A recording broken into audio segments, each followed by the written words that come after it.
For those just joining, it's great to have you with us here for Friday Night Football at the Gabba in Brisbane. It's the Lions and the Tigers, two teams that have finished in the top four the last couple of seasons. Of course, Richmond winning the flag the last 2 years. The Tigers back at the Gabba for the first time since their premiership victory over Geelong. And in the strange old world that we live in, we weren't allowed more than 30,000 fans that night. There'll be more than that here this evening. Essentially all the public tickets are sold out. It's just a matter of how many of the Gabba Trust members turn out and whether there was a resale there. So we'll be interested in that final crowd figure.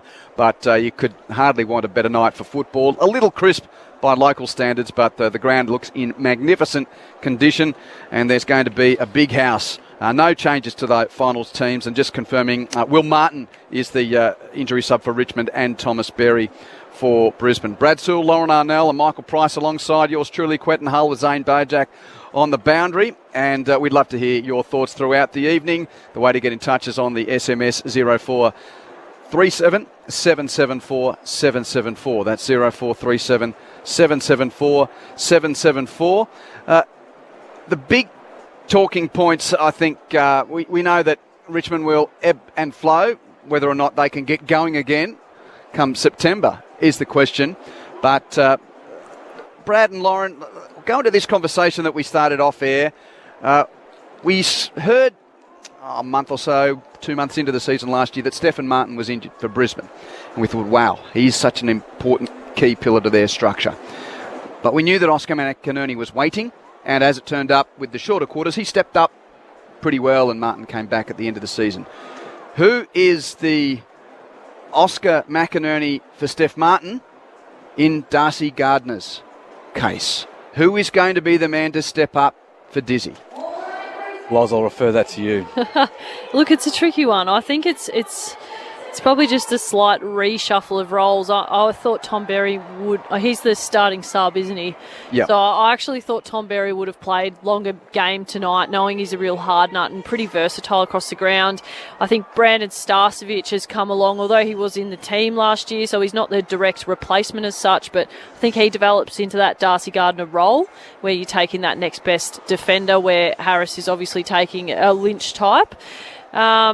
You know, it's actually a really tricky one. I think Marcus Adams probably wasn't in the team last year when Darcy was, and so Adams has come good at the right time. It's just an example of what we were talking about earlier. So, and Jack Payne's injured at the moment, if you're wondering. Look, I think if you're talking a direct correlation with last season into this season, it's probably a Marcus Adams. But I think Starcevic probably takes that next best forward alongside Harris Andrews, and then Adams is that next one. So we saw Adams actually played on Dusty here at the Gabba last year and had a pretty tough time, particularly with how fast the footy was coming inside that forward line. Adams had a bit of a tough night against him. So, yeah, I mean, the long answer probably gets us somewhere in between a Starcevic and an Adams.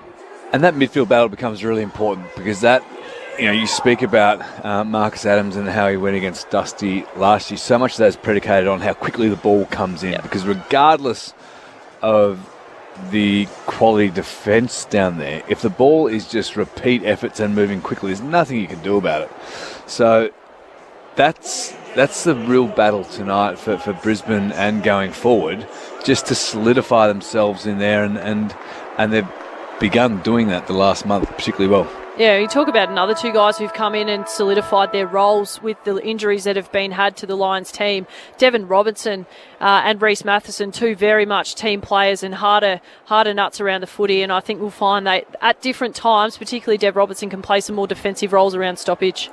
And we've had the luxury of being here to see Brisbane play a lot of footy, and a lot of our listeners may not have heard or taken in as many of the Brisbane games. There's been a few clashes with other games around the place, and the Fremantle game was a bit off Broadway at the end of a weekend. It was changed late. Anyone who tuned in during the Q clash last week probably tuned out at half-time. We certainly did a bit during the call. Probably wouldn't blame them. Yes, because Brisbane just did what they did. So let's give some kind of analysis, Brad and Lauren, as to what the Lions have been able to do to counteract the loss of Lachie Neale. They've had 3 pretty cheap hits with the 3 weeks that he's out. We thought the Port game was going to be a real test with the way that the Power were going. They didn't turn up that night. And then a couple of well, 3 hits against Fremantle and Gold Coast really the last couple of weeks. So here's the test tonight. If the good Richmond turns up, how does Brisbane's midfield go without the Brownlow medalist? Well, if you say Lions, we're actually going to talk Lions with a Y. Jared Lyons has been exceptional this year, and you hate to see a player going down, particularly a Brownlow medalist like Lachie Neale, but it's provided a perfect opportunity for Jared Lyons to actually step into the role that he's been ready for a couple of years now, and being that prime ball-winning midfielder for the Lions. He's been exceptional, and just his ability around stoppage, his clean hands, his smart decision-making, he's been exceptional. And then you add the development of a guy like Zach Bailey, who's also really versatile, super fast, quick on his feet and balanced with the footy. Sully, those guys have added plenty to the Lions team this year.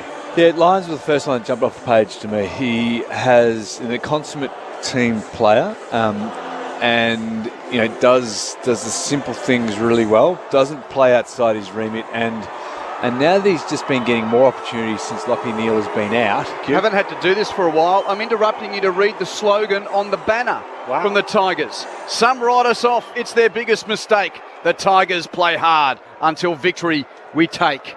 Those little parts of normality that are returning to the footy, as you were. Yeah, don't mind that. So, I mean, he's filled the void. And it's just by way of having more opportunity to do so. And he's been terrific. And he's just so calm and measured around the ground as well, which is, no doubt internally highly, highly valued. Externally hasn't received the plaudits that he probably deserves. And you still sort of scratch your head in terms of how he actually got to Brisbane, and, whether that development has come on quickly here or whether it just wasn't seen prior to arriving. It's ridiculous when you see some players who shift, and particularly Jared Lyons coming out of the Crows and out of the Suns into being, at the moment, the best midfielder for the Lions. Another element, Q, is the left-footed ball movers in the Lions' back half, and we're referring to Rich. Grant Birchall's having an exceptional season, and Jackson Pryor coming in as a younger player, really balanced with the footy. A left-footer wearing number 20 for Brisbane. There's a bit of history there. Jackson Pryor wears the old number of Simon Black as the Tigers burst through their banner and run onto the Gabba in their traditional strip with the white away shorts. And speaking of the left-footers, the other thing as well, obviously Danaher and Hipwood also kicked the football off that side of the body. So there is a bit of left-sidedness about what Brisbane are applying. Righto, Surly. Take us into Hawkland after you've won a couple of flags. And you know that every week's a big week because they're coming at you. How mentally fatiguing is it? How physically fatiguing is it? And what were the key things that Alistair Clarkson did to help you guys during that period that you might be seeing replicated here with Damien Hardwick and the Tigers? So in particular in 2014, 2015, we had really significantly interrupted seasons whereby Clarko's health was an issue, with the name of the disease escapes me now, but he stepped away from the club for about 4 to 5 weeks, and Brendan Bolton assumed the role of the head coach. And then the following year it was Jared Ruffhead's illness with the melanoma. So it was funny how those significant health scares put things into perspective for the team, and just allowed the guys to realign a little bit, and it was sort of a different way to approach the game, a different motivation. Now, the Tigers had that last year with COVID, and you could argue that without Dustin Martin, things might have changed on grand final day, and they've been able to prime themselves for the last 6 to 8 weeks of the year, and it appears they're doing the same thing. But that depth gets tested, that hunger gets tested as well, and every time you continually go back to the well and draw yourselves out of that, as we saw them do last week against the Giants, it becomes harder and harder. But we've seen this Richmond club is pretty special, and they've come at it from a different way, in terms of some of their mindfulness and their approach within the four walls, Loz, which might add a different element to it. Yeah, I really like that you're discussing that element of it from your career, Sully. I think the gratitude piece is huge, and just your perspective on what's important in life. Sometimes I think certainly if you're on a full-time contract in the AFL men's season, it would be pretty easy to get caught up in just footy, and as you've touched on there, the ability to actually realise that footy is a game, it's an occupation, but there's plenty more to life. So no doubt that's had a huge impact on how Richmond's operating. I'm starting to feel a bit silly because I didn't mention Hugh McCluggage in the importance of the midfield for the Lions, and if there's an all-Australian lock at the moment in the Brisbane Lions team, it's Hugh.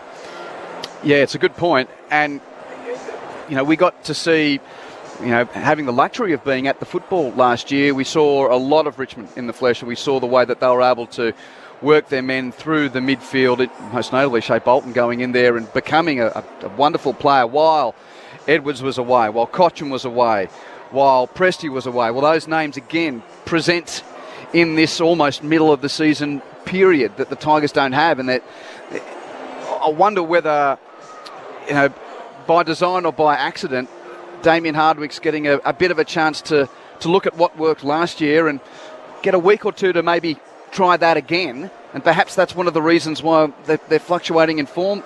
I don't know. We don't know, do we? We're all just from outside looking in because, as we've said, grid position seemingly doesn't seem to matter for Richmond in September. It's a matter of how they play in that last month, and they've been the best last month team 3 out of the last 4 Septembers/Octobers. And that's another thing about having those injuries is the young guys, as we mentioned, in particularly Collier Dawkins, having the opportunities to come in and play games. It allows natural development in your side, Pricey. And having a look at Richmond's week, let's say, they've had a tumultuous couple of weeks, let's put it that way. But this week, the focus has been on the off-the-ball incidents with regards to what some would term as basketball blocks, but 50, 60 metres off the ball. Do you think that will be looked at from the umpiring fraternity this week? It's something, well, it's because it's been highlighted so heavily throughout the week. Surely if somebody falls in the back play, it's going to be looked at quite closely. Yeah, it's funny how these instances can sometimes just shine a light on it. So I'm sure that the umpires will be aware of it, but you certainly don't want them being too reactionary. But no pressure, more pressure on the Richmond players, do you think, as a result? Yeah, I think maybe just the subtleties of it, depending on the significance of that strategy for them. But yeah, I'm sure that they're aware of it being highlighted. You know what I've loved this week? The return of Thursday teams. Everybody. Yeah. So now it sort of used to getting to this part of Friday night footy and saying, hold on, I better just check the teams for Sunday's games because the final squads have been updated for those games. So, I'm quite a bit short here. I'm just trying to do it off the net. I should really have these things sorted. So, what's the first game on Sunday? It is, of course, Collingwood and Port. Roughhead and Adams back for the Magpies. Madgen, Keane and Henry not playing. Houston, Jones and McKenzie in for Port Adelaide. No Frederick, Bergman, Fantasia or Cleary. In the Essendon North game, it's Ham and Smith out, Waterman in. No changes for North, or no ins, except Will Phillips is out from that extended team. And boy, there's a host of them for the Giants-Eagles game. Finlayson, Haynes, Reid, Mumford, Sproul, all in. No Perryman, no Hogan, no Briggs, no Broon, no Green, no Halloran. While for the Eagles, Edwards, Ryan and Hearn are in. Nelson, Jones, McGovern and Langdon not there. So, shame this wasn't a different era for Essendon. They were sponsored by Dons and out was Ham and Devon. Sorry. I'm getting that out of the way early, Q. It's Friday night. Good one. Thank you. Pricey. So who wins tonight? Brad? Lauren? I'll give you a thought or two. Let those brain cogs tick over as we go to Zane Bojack to just set the final picture before we run into the opening bounce. Zane, nice to have you with us. Going to be a big house. Gorgeous night. Is the North Queensland blood and you're feeling the winter chill? Oh, look, I tell you what, Q, it's 19 degrees, but it's perfect for football. It's crisp and the surface is supreme. There's no dew. That's going to make it for a great game. And look, the crowd's up for tonight. They're looking forward to this big-time game. These two have played in the first week of finals the last 2 years, and I'm sure tonight's going to deliver. I'm most looking forward to Harris Andrews up against Tom Lynch. Harris has got 2 centimetres on Tom, but Tom did the job the first 3 times they played. Lynchy kicked 15 goals in those 3 games, but in the last 3, it's only been 6. So Harris has been quite instrumental in cutting down the big full forward for Richmond. How are they going to go? Oh, I tell you what, it's going to be too close. I'm on the fence for this one. I don't know who's going to win.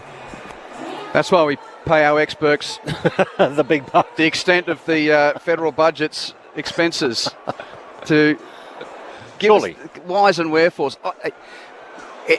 For me, it's which Richmond? Which Richmond? So the caveat for mine is if Richmond can break even through the middle of the ground, then that gives them a really good chance. And if that's the case, I think Richmond win. But I think across the board, Brisbane should get it done tonight. Is it a bigger night for Brisbane than it is for the Tigers, Lauren?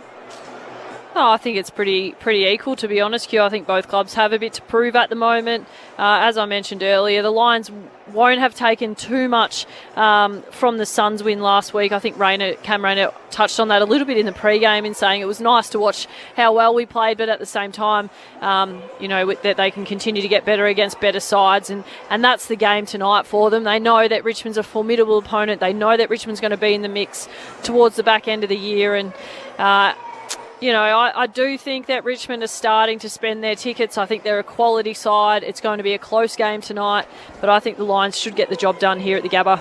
Okay, if you've got a thought, we'd love to hear from you. 0437 774 774. G'day to Grant, who's one of our great listeners on News Radio in Sydney. Hi, team. To Lauren, Quentin, go Lions. Best wishes to all listening on News Radio 630 on the AM dial in Sydney. Yeah, it's just another reminder that no matter where you travel around the country, different frequencies to pick up our Friday night footy broadcasts, News Radio in the so-called Northern or Rugby League states, our friends on 936 on the AM dial here in Brisbane. We love you. It's great that you're tuning in tonight, and as ever, look for the ABC Worm on the AFL app. You'll hear the Listen Live or see the Listen Live tag there, and go to that, and sometimes on the radio there might be a game being played that's different to the one that you want to listen to, but the majority of the ABC calls are available there.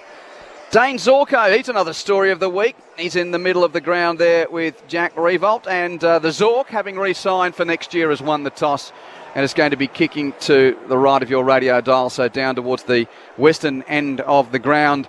Those not aware, he's announced that he will become a 200-game player plus here at Brisbane, signing it on for at least one more year. He's into his game 195 of his career tonight, multiple best and fairest, even won a leading goal kicker gong or two, the Zork, having been overlooked at 4 drafts before finally, after being on the list at the Suns, becoming an All-Australian here at Brisbane. As the Lions just break from their huddle down at that western end, the Tigers there at the school end of the ground. It's a bit of a different look. It's a bit of a different feel. The last time we were here, when Richmond was here, Brad and Lauren, not quite as high stakes, but I think there's a general intrigue in the competition about these two teams, i.e. just how well are Brisbane going for having won 5 in a row, and just how well are the Tigers going, because we've seen this up and down before, and we get a sense that these two don't really like each other, particularly from a Brisbane perspective. It was such a drought broken when they got past them in the first week of the finals last year. And Chris Fagan during the week essentially went along with the lines of, we may have won that battle, but the Tigers won the war. One win against Richmond does not a premiership club make. So let's get into Friday night footy. Round 10 begins in perfect conditions. Brisbane and Richmond with Michael Price. Umpire Chris Donlan bangs it down in the middle of the Gabba. Great bounce to McInerney. Thumps it forward for Brisbane. Taken by Baker. Cleverly off the hands of Martin to Hooley. Handball to Collier Dawkins. Searing ball inside 50. Lynch gets rid of Harris Andrews. Ball spills out to Rich for Brisbane. Onto the left foot. Kicks it to the wing. Danaher. The ball fisted away from him. Well done by Big Bolter. Ball goes over the boundary line on the outer side of the ground, and we'll get a throw in. Archie deployed back. Adams has got Revolt, and as expected, it's Andrews and Lynch early on. And it looks like Bolter's gone to Danaher with the throw in on the outer side. Nankervis tapping down to the feet of Zorko, couldn't pick up. Big Nanky handballed it out the back, but straight to Lions of Brisbane. Kick towards half forward beyond the pack. Broad does the roving for the Tigers. Hand passes to Floston, and he kicks it to that flank where he got nailed by Danger in the grand final. At left half back, it's taken by Pickett. He kicks to the wing, and the mark taken by Castagna for the Tigers. Castagna wants to move on quickly. Wheels around onto the right foot. It's a long kick down the line. Rewalt charging at the ball. Full-chested, takes it just over centre wing. He wheels back into the corridor. It's a long kick in the Lynch direction. He breaks away from Andrews. Takes the mark at full stretch. 20 metres out, slight angle to the left. Slick ball movement by the Tigers. Beginning from the boundary throw-in on the far side, they were just allowed to transition that ball far too easily. Rewalt just rolling around off the mark, finding Lynch Andrews in a genuine one-on-one, and Harris Andrews just losing Lynch in that body contest prior to the ball arriving. 15-19 for the year. Tom Lynch comes in, and he sprayed this one to the right. It's a behind. Very kickable goal there for Tom Lynch, but a one behind for the Tigers after 1 minute 50 of the first term here on Grandstand AFL. Daniel Rich, as ever, entrusted with the kicking in duties, runs to the left back pocket, drives a long ball to the edge of the centre square. Great mark from Bolter. McStay tried to nudge him away from the ball, but just too good. A chip towards half forward is short, taken there by Collier Dawkins, 60 from goal. Kicks it deep towards the goal mouth. Lynch got his hands in a 2-on-2 pack. Falls to ground level, roved by Starcevic of Brisbane. Kicks from the pocket to the half-back plank. Roved by Zorko. His hand pass is too hot for Danaher. Out of play, and we'll see a boundary throw in between wing and right half forward for Richmond. 12 disposals to 4 at the moment, Richmond's favour. Brisbane Lions just need to get their hands on it, try and compose themselves a little bit. From the throw-in, Nankervis clean possession. Hand pass down to Martin. Hand pass to Collier Dawkins. Tackled by Robertson. That's Devon. Got his hand pass away to Graham, but he's dispossessed. Mitch Robinson buzzes in, tries to burst a Tusty tackle. Loses the ball. Martin comes up with it. Tries a cute hand pass in tight to Collier Dawkins, but it's out of play. And as expected, it's hot in there early. Lauren Arnell. Yeah, you can certainly see Richmond much more active with their feet around stoppage. They seem a lot busier and first to the footy. Throw in right half forward for the Tigers. Nankervis versus McInerney. McInerney gets it down into the path of Zorko. Fresh air shot there from Zorko, but he goes back, gets the ball, thumps it along the wing. Picked up by Camden McIntosh onto the left boot. Inside 50, Rewalt. He just positioned Marcus Adams under the ball, and at full stretch takes it 30 metres out, slight angle to the right, Lauren Arnell. Well, you talk about how he positioned Marcus Adams in the previous attempt at goal. Rewalt was well and truly in front of Adams. Adams allowed him to lead up at the footy. In this case, Adams sitting in front of Rewalt allowed himself to get pushed underneath the ball. So neither working for Adams. Rewalt looks hot. He's going to line up. Kick this from 40. Jack Rewalt has kicked the first goal for the Tigers. 1-1-7, the Lions yet to score. We've played 4 minutes of the first quarter on ABC Sports Grandstand AFL. It's interesting just watching that contest on review just on the TV there before, Lauren, because Marcus Adams was behind Rewalt. Rewalt picked up the flight of the ball much more quickly than Adams, and then just looped in around and held his ground cue. And to add to that, already we've seen Rewalt and Lynch aren't in the same postcode. They're not allowing Andrews any thought of a peel off. It was one-on-one on Lynch's head from Rewalt on the wing, and on that occasion there was like 35 metres separation. Andrews thought of going towards it, but he couldn't because he had Lynch in the goal square. And they do that very well in terms of creating space for one another and not getting in each other's way. They've got a really good system down there between Lynch and Rewalt. And that's one of the questions without Gardner. Does it take away the ability for Andrews to be that interceptor? Centre of the ground, restart knocked away by McInerney to Dev Robertson. He's hassled by Martin. Martin on the edge of the centre square tries to pick up, but McInerney foraged on. Hand passes there to McCluggage, and he is manhandled and dispossessed by Dusty, but it ricochets out to Zorko. Gee, it's a hot foot. He gives it to Dev Robertson. Kick to the middle of the ground, no great effect. Naish there for Richmond. Hand pass out the back to Short. Hands it to Bolter. Left foot kick towards right half forward. Flying marking arts. Kick and a half from goal between wing and left half forward for the Tigers. Strong start for Richmond. Another inside 50 for the champs. To the pocket beyond the knuckle of Adams. Roved by Andrews of Brisbane. Hand pass back to his bearded teammate in defence, but it goes beyond Adams' reach and out of play for a throw-in 50 metres from Richmond's goal, inside 50's 5-1 early on at 1-1 to no score. Throw in right on the arc of 50 at left half forward for Richmond. Nankervis to the front position. Slaps it down in the path of Rioli, and it was a free kick to Brisbane. Player just grabbed and thrown to the ground was James Madden. Play on advantage? No, it's going to go back to Madden on the arc. No, he tried to play on again, but he's going to go down behind the man on the mark in Daniel Rioli. So James Madden, the Irishman. Oh, it's a dangerous kick. Jackson Pryor actually made it look good, thumped it back into the path of Starcevic. It's a high ball to centre wing. Players falling over everywhere. Grimes roved it beautifully. Handball to Baker. Ends up with Ralph Smith through Naish. Now back to Short. That's a beautiful pass to right half forward. Tom Lynch, 70 from goal. He wheels around onto his right foot. It's a long kick in the revolt direction. Oh, body work. Just side by side, and Marcus Adams is a big man. Jack Riewoldt just bodied him out of the way and took the mark 20 metres out, more or less, directly in front. An exceptional play from Jack Riewoldt, and Marcus Adams outmarked 3 times now early in this first quarter. He's not getting a lot of help from a lack of pressure across the Brisbane Lions midfield. So Jack Riewoldt to kick his second. Dominating the game so far. Pops it through, does Jack Riewoldt.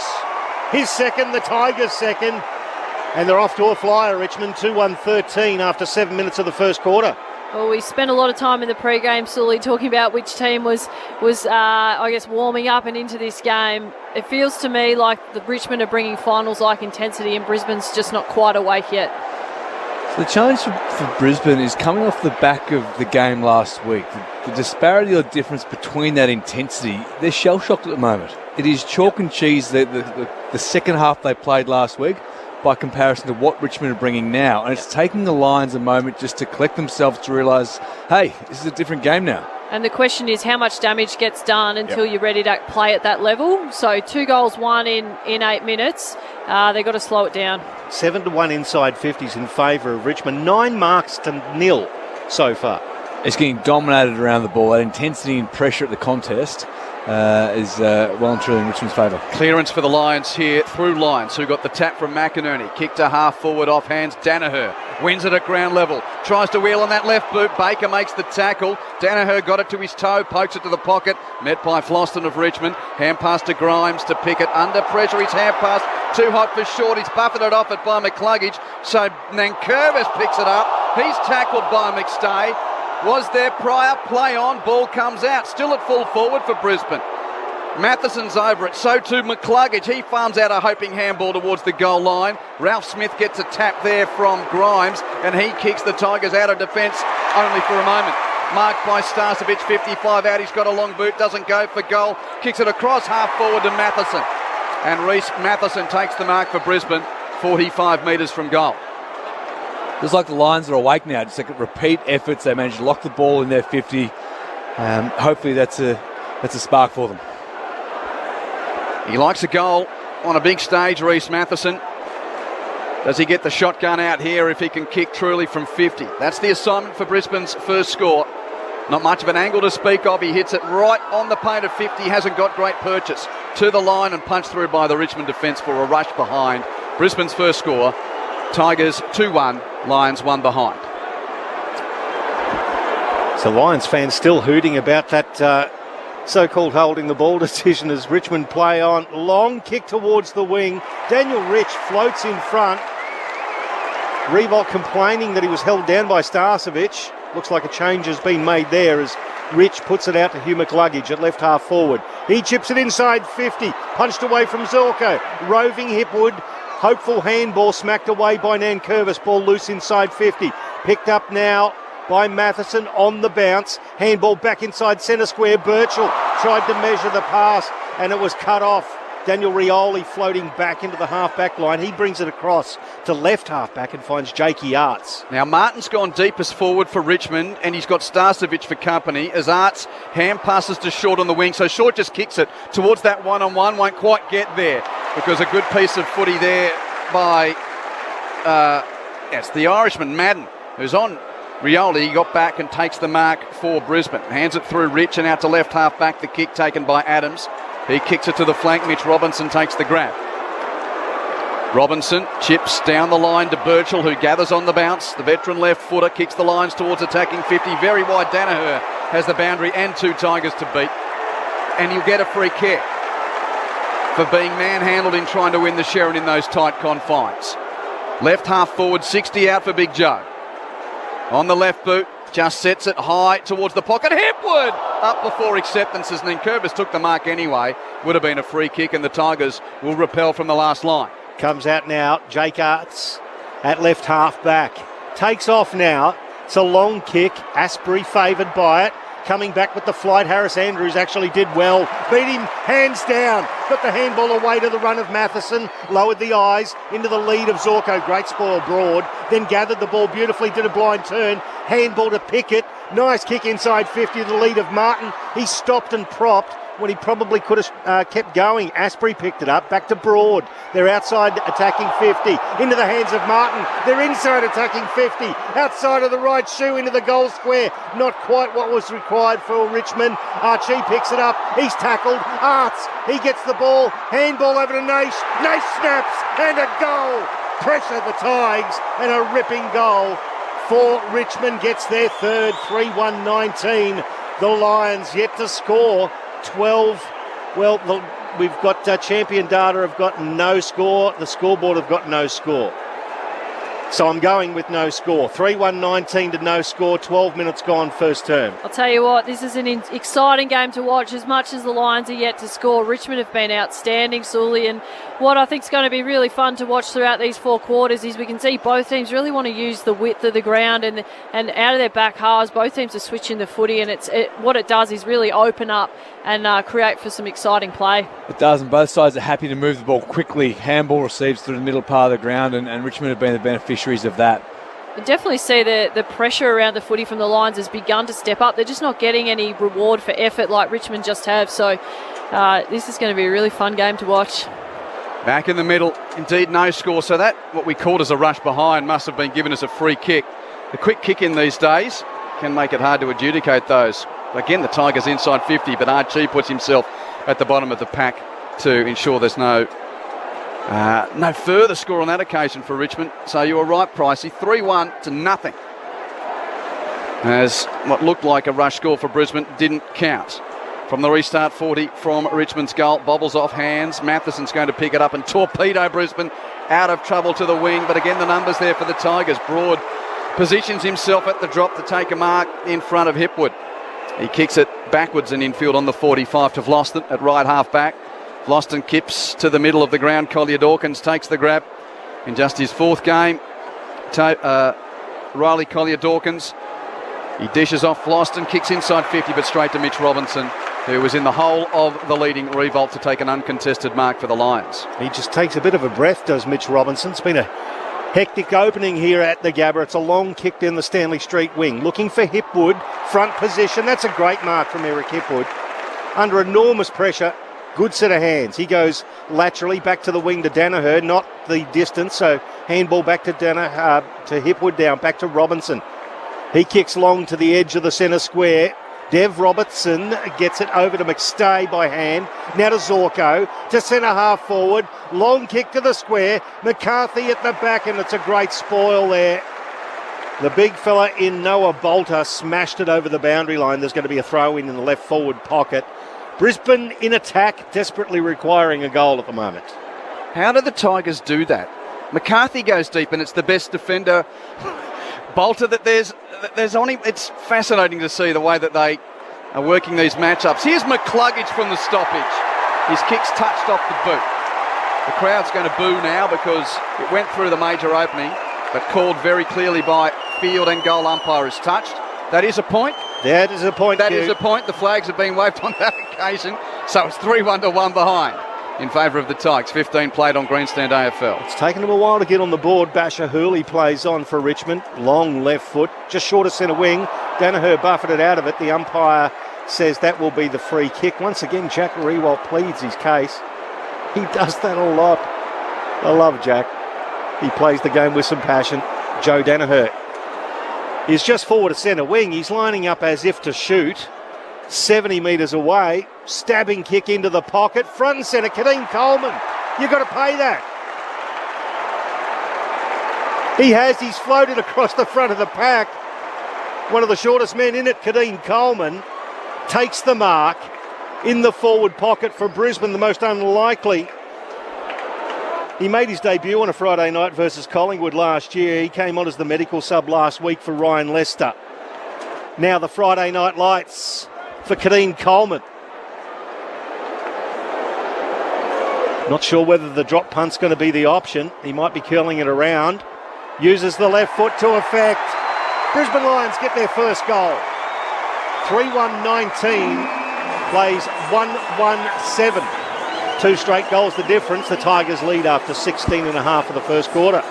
Terrific catch, but disappointingly for the Richmond defence to have just given up such an easy, almost uncontested mark in the middle of the pack like that, where he went up unopposed.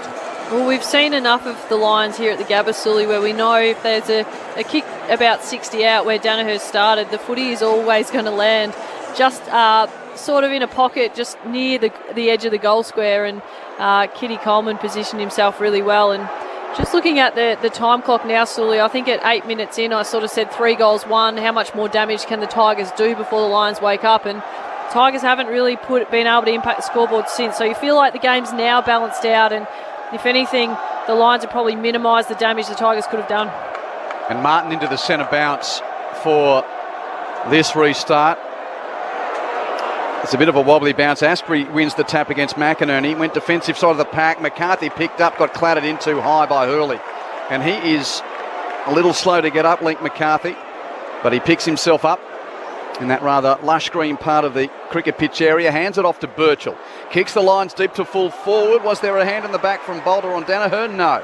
He's just outmarked him cold. Noah Bolter, what a player he has become. He kicks across the face of goal. Short takes the grab for Richmond in the left back pocket, transfers to the unmarked Hooley, and they've got numbers on the half back flank. Hands it to Broad, unencumbered, strolls a few metres and chips to the chest of Asprey. Just forward of left half back, he'll kick Richmond down the members' side on the wing. Flown at there by McIntosh, couldn't complete the mark. Madden roves for Brisbane. He's tackled, got a hand pass in desperation to Pryor. McIntosh wraps him up. Ump watching says no Pryor, despite Jackson having the ball and the name being Pryor. It will be a ball up on the wing, 3-1 to 1-1. Richmond in front through 18 minutes. Umpire Howe throws it up. Asprey versus McInerney. Give it to McInerney. It lands in the hands of Dev Robertson. No, it's a free kick. It's a hold. It's going to go to Jared Lyons, the winner of the Marcus Ashcroft medal in last week's Q Clash for his brilliant performance in the midfield for Brisbane. Long kick to right half forward. McInerney the target. Basically nudged out of it. The ball comes off his hands to Jackson Pryor. Half smothered kick gathered beautifully by McStay. Handball to Bailey. Scrubbing kick inside 50. Beautifully done there by Broad, who smacked it forward. Hooley now close to the centre square. It's picked up there by Baker. He's tackled into the ground. The crowd wanted ball. Nothing happening. It's going to be a ball up. The intensity is palpable here, Q. Expecting around 33,000 fans as McInerney wins the tap, but ground level, Collier Dawkins for Richmond does the roving. Good hardball get. Hand pass outside of the congestion, got it to Hooley, who's got time to kick from left half back to half forward, and Lynch nudged underneath it by Andrews and outmarked by the two-time All-Australian defender. He chips in fielders Andrews to McCluggage. His chip finds Bailey, but Brisbane a little stagnant on halfway. Bailey has to go short to Lyons. He's called to play on, 60 from goal. Screws the kick beautifully to McStay. That was a wonderful piece of vision and execution from Lyons. Infield on the 45, a bullet in front of the eyes of McStay, who's been a dead eye in front of goal this year. He's kicked 9 goals, 1. This assignment straight in front, 50 out. The Lions much more composed, shorter kicking ball movement, suits them better than how they were trying to play early in the quarter with switching and using the width of the ground. It's probably a bit too quick for them. Daniel McStay roosts it with his left boot. That's got the journey, but slightly left. Not by much.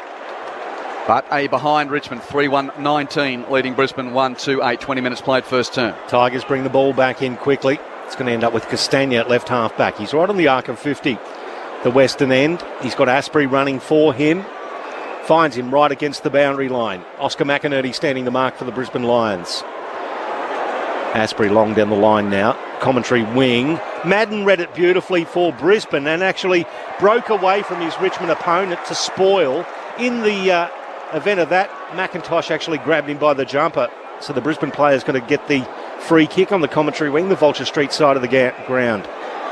From County Dublin, James Madden. J Madden 42, not 44. That's right. It would have been a piece of poetry if he had been J Madden 44. Archie Smith should have given up 44. He's not quite as lanky. For J Madden. I've never seen Harry Madden run that fast either. Long kick. Oh my goodness, that was a massive fly from Joe Danaher. It was roved there by Bailey. Inside 50, there's a hold of the jumper. It's going to be a Brisbane free kick.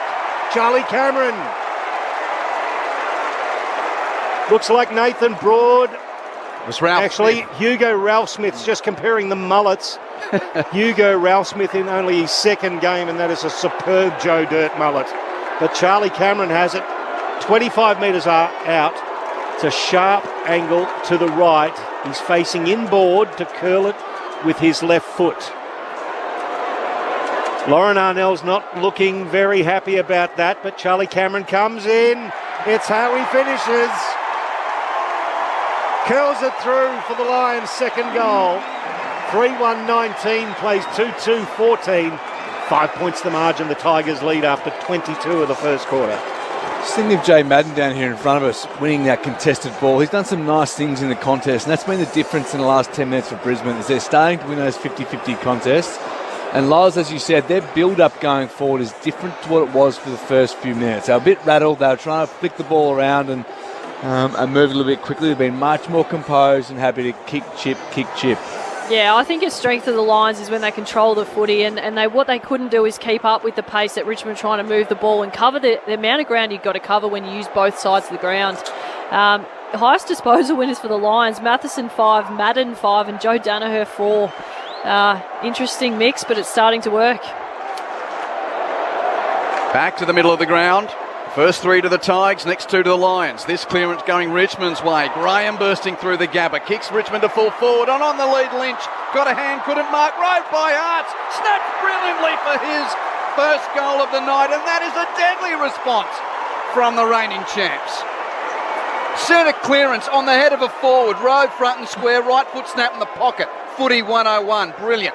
4-1-25 to 2-2-14. Absolutely love the positions that Jake Arts is getting himself into. He's playing a very good quarter of football, particularly as that small forward. The position that he got to at the fall of the footy there, it was almost a mark to his tall forward, but the timing that he hit that contest with, the depth that he gave himself to receive the ball off the pack, and the quick ball drop into a nice finish, Sully. It doesn't get a lot better than that for a small forward. It doesn't. A fantastic position, but I mean, Q, you called it was genuine 101, wasn't it? Just to buy yourself enough time from the centre bounce, Graham to get in behind that space, to get in that little bit deeper, pulled the kick. Lynch knew the contact was coming, didn't necessarily try and mark it. Flat hand, soft drop, Arts, fantastic finish. Umpire throws it up in the middle. Zorko held without it, will accept the free kick. Plays on to advantage. Long kick inside 50. Oh! Danaher flies. Front and centre, Dev Robertson. Handball back to Dean Coleman. Bouncing ball. Oh! Just went to the left of the goalpost. One behind results. 4-1 plays 2-3. It's a 10-point margin. Tigers lead with Hooley in the back pocket. And again, space to Walsh, unencumbered to left half back. Hand passes to Graham, gives it back to Hooley. That wasn't all that well intended. Gives it back to him now with a little tap. Kicks a bit of a floater to the wing. Met by Madden of Brisbane. Hand pass to Zorko to get it Coleman. Hands it off to Robertson. Runs to 52. Kick to Cameron! Oh. Got up very high. Got his hands to it. Couldn't complete the mark. But Robeson snaps. It hits the post. Oh. It hits the post. It was too good to be true. Just missed challenging Shea Bolton for the clubhouse leader for Mark of the Year, even though he didn't win Mark of the Week. Different conversation. And then he was able to rove his own crumb and nearly snap with his left. Anyway, that's a point. Richmond lead by 9. Long kick out to the outer side wing. Beautiful mark there. Dustin Martin in front of Daniel Rich. Juggling effort. He wheels around onto the right foot. Looks at right half forward. Looks for Arts. Hits him. Pinpoint pass. He's 70 from goal at right half forward, right against the boundary line. Jake Arts just kicked the last goal for the Tigers. He tries to measure a pass into the pocket. Revolt. Yeah, he's going to get a free kick for a push in the back, 30 metres out. It's a very tight angle to the right. The Brisbane fans not happy as Marcus Adams remonstrates, saying it was a little exaggerated, sir. A big game at the back end of 2019 at the MCG. No, that was there. Jack kicked 3 goals in the first quarter there. Got the jump. It sort of was the first really instalment of when Brisbane was close enough to beating Richmond. It took them a while to get there eventually. The Rewalt's going to face inboard. Curl it around with the left foot to the hoots of the Gabba crowd. He's curled it around beautifully. Rewalt's got 3 in the first quarter. The Tigers get their 5th. 5-1-31 plays 2-4-16. And Zane Bojak's on the boundary line. Pricey, I know you said there was a lot of Lion supporters unhappy with that decision. I tell you what, there was a lot of Tiger supporters at that school end that were very happy. There's a lot of yellow and black in this crowd, and they're making themselves heard. Well, they got used to seeing them, not necessarily at this venue last year. They only played at the Gabba 4 times, but Carrara was essentially their pseudo home last year, the Tigers, and very well supported at any time. But yeah, they had a lot of more face time in this part of the world than they would usually do. And again, Jack gets off the chain and kicks 3 in the first quarter for the Tigers. Tell you what, it is a different sport, Sully, than what was going on in the Q Clash last week. Very much so. Then Curvis with the tap in the middle, but rode by Jared Lyons of Brisbane. Hand pass to McCluggage. His kick to half forward, marked by Hipwood. He's still in the attacking point of the centre square, so too far out even for his prolific left boot.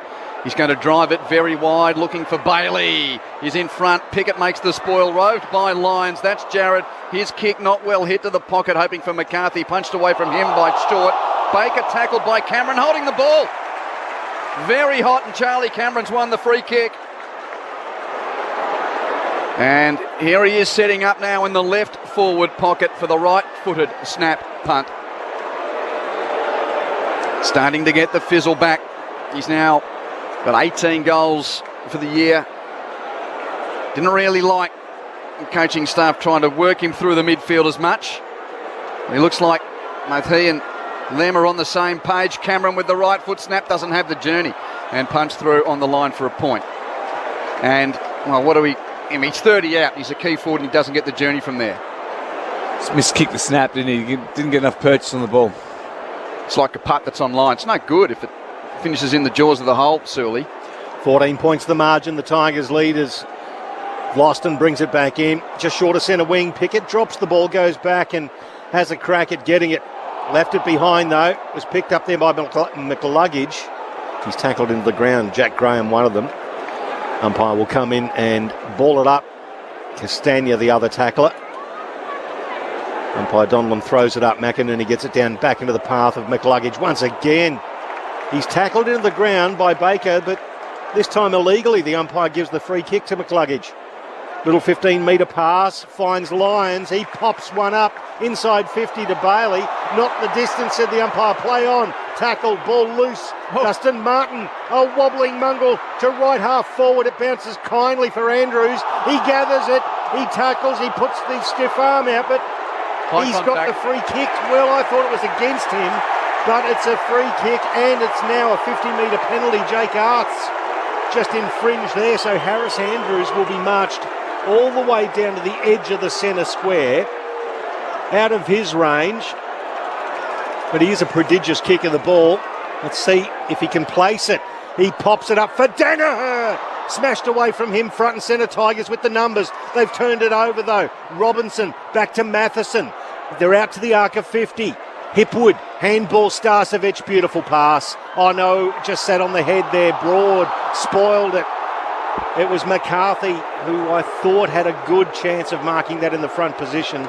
Ball stuck underneath him. There'll be a ball up 35 out. We're initially concerned about Brisbane minimising Richmond's damage, but they've been wasteful in front of goals. 16 inside 50s now to 12 Brisbane's way.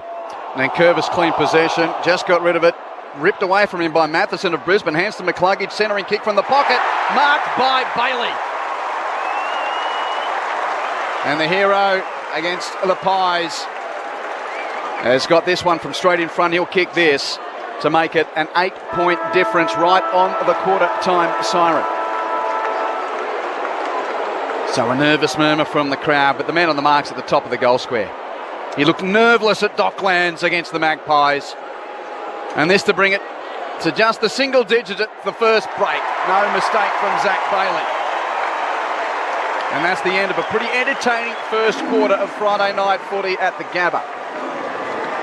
Highlighted by 3 goals to Jack Revolt. Jake Arts and Patrick Naish with the others.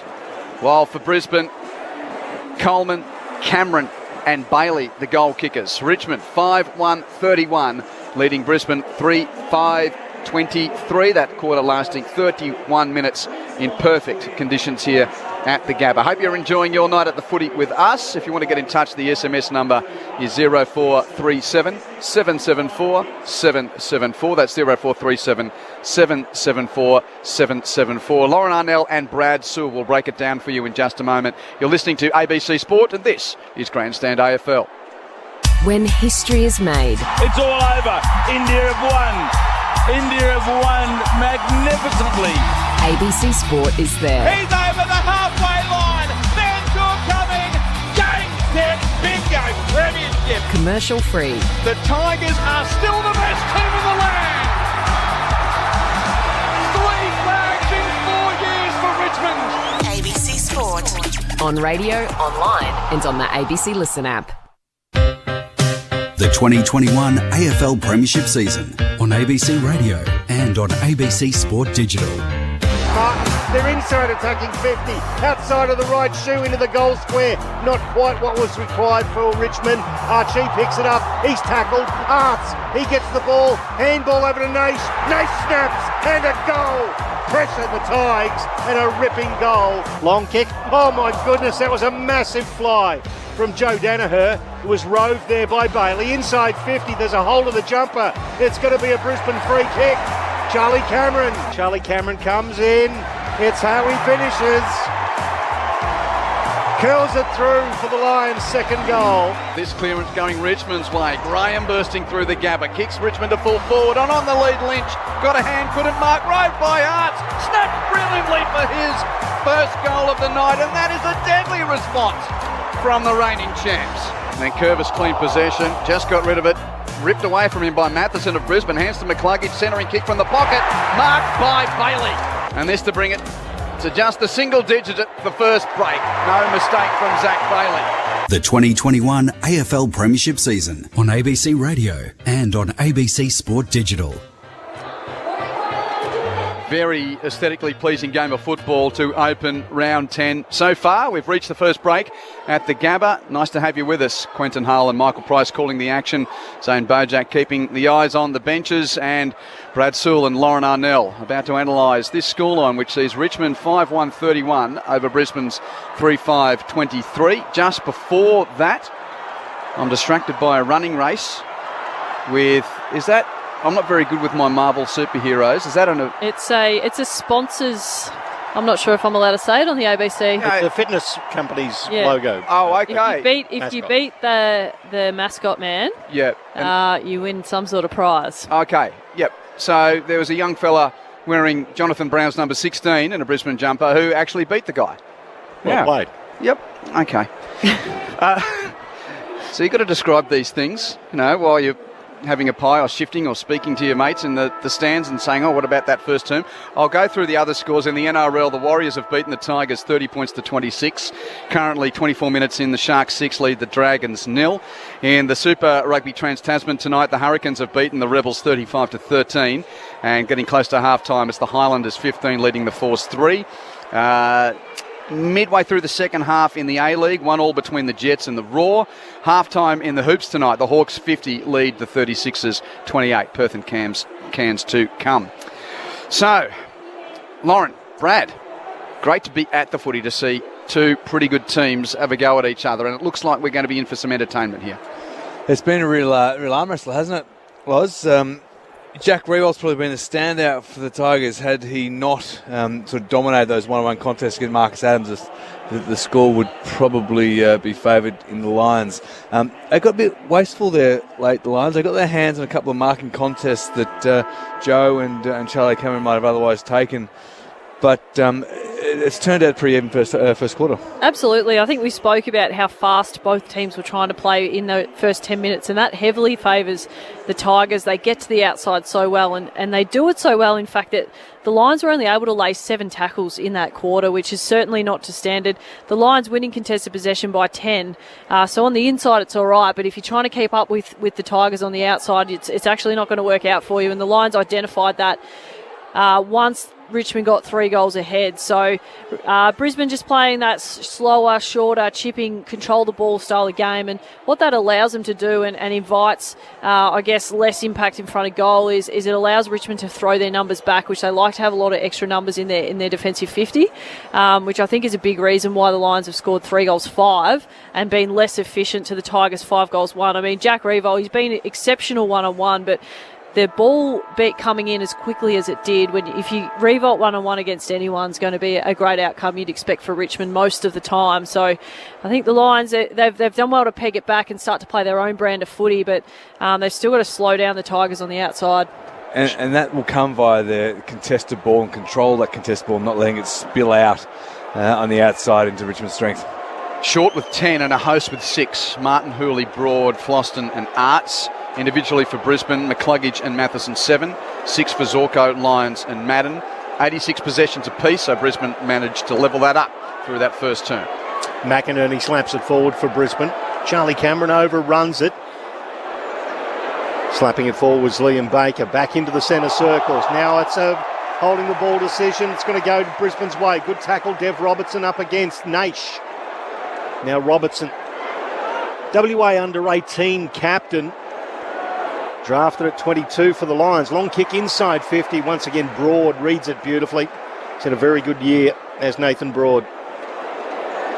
Takes the mark 40 metres from his own goal. Still inside defensive 50.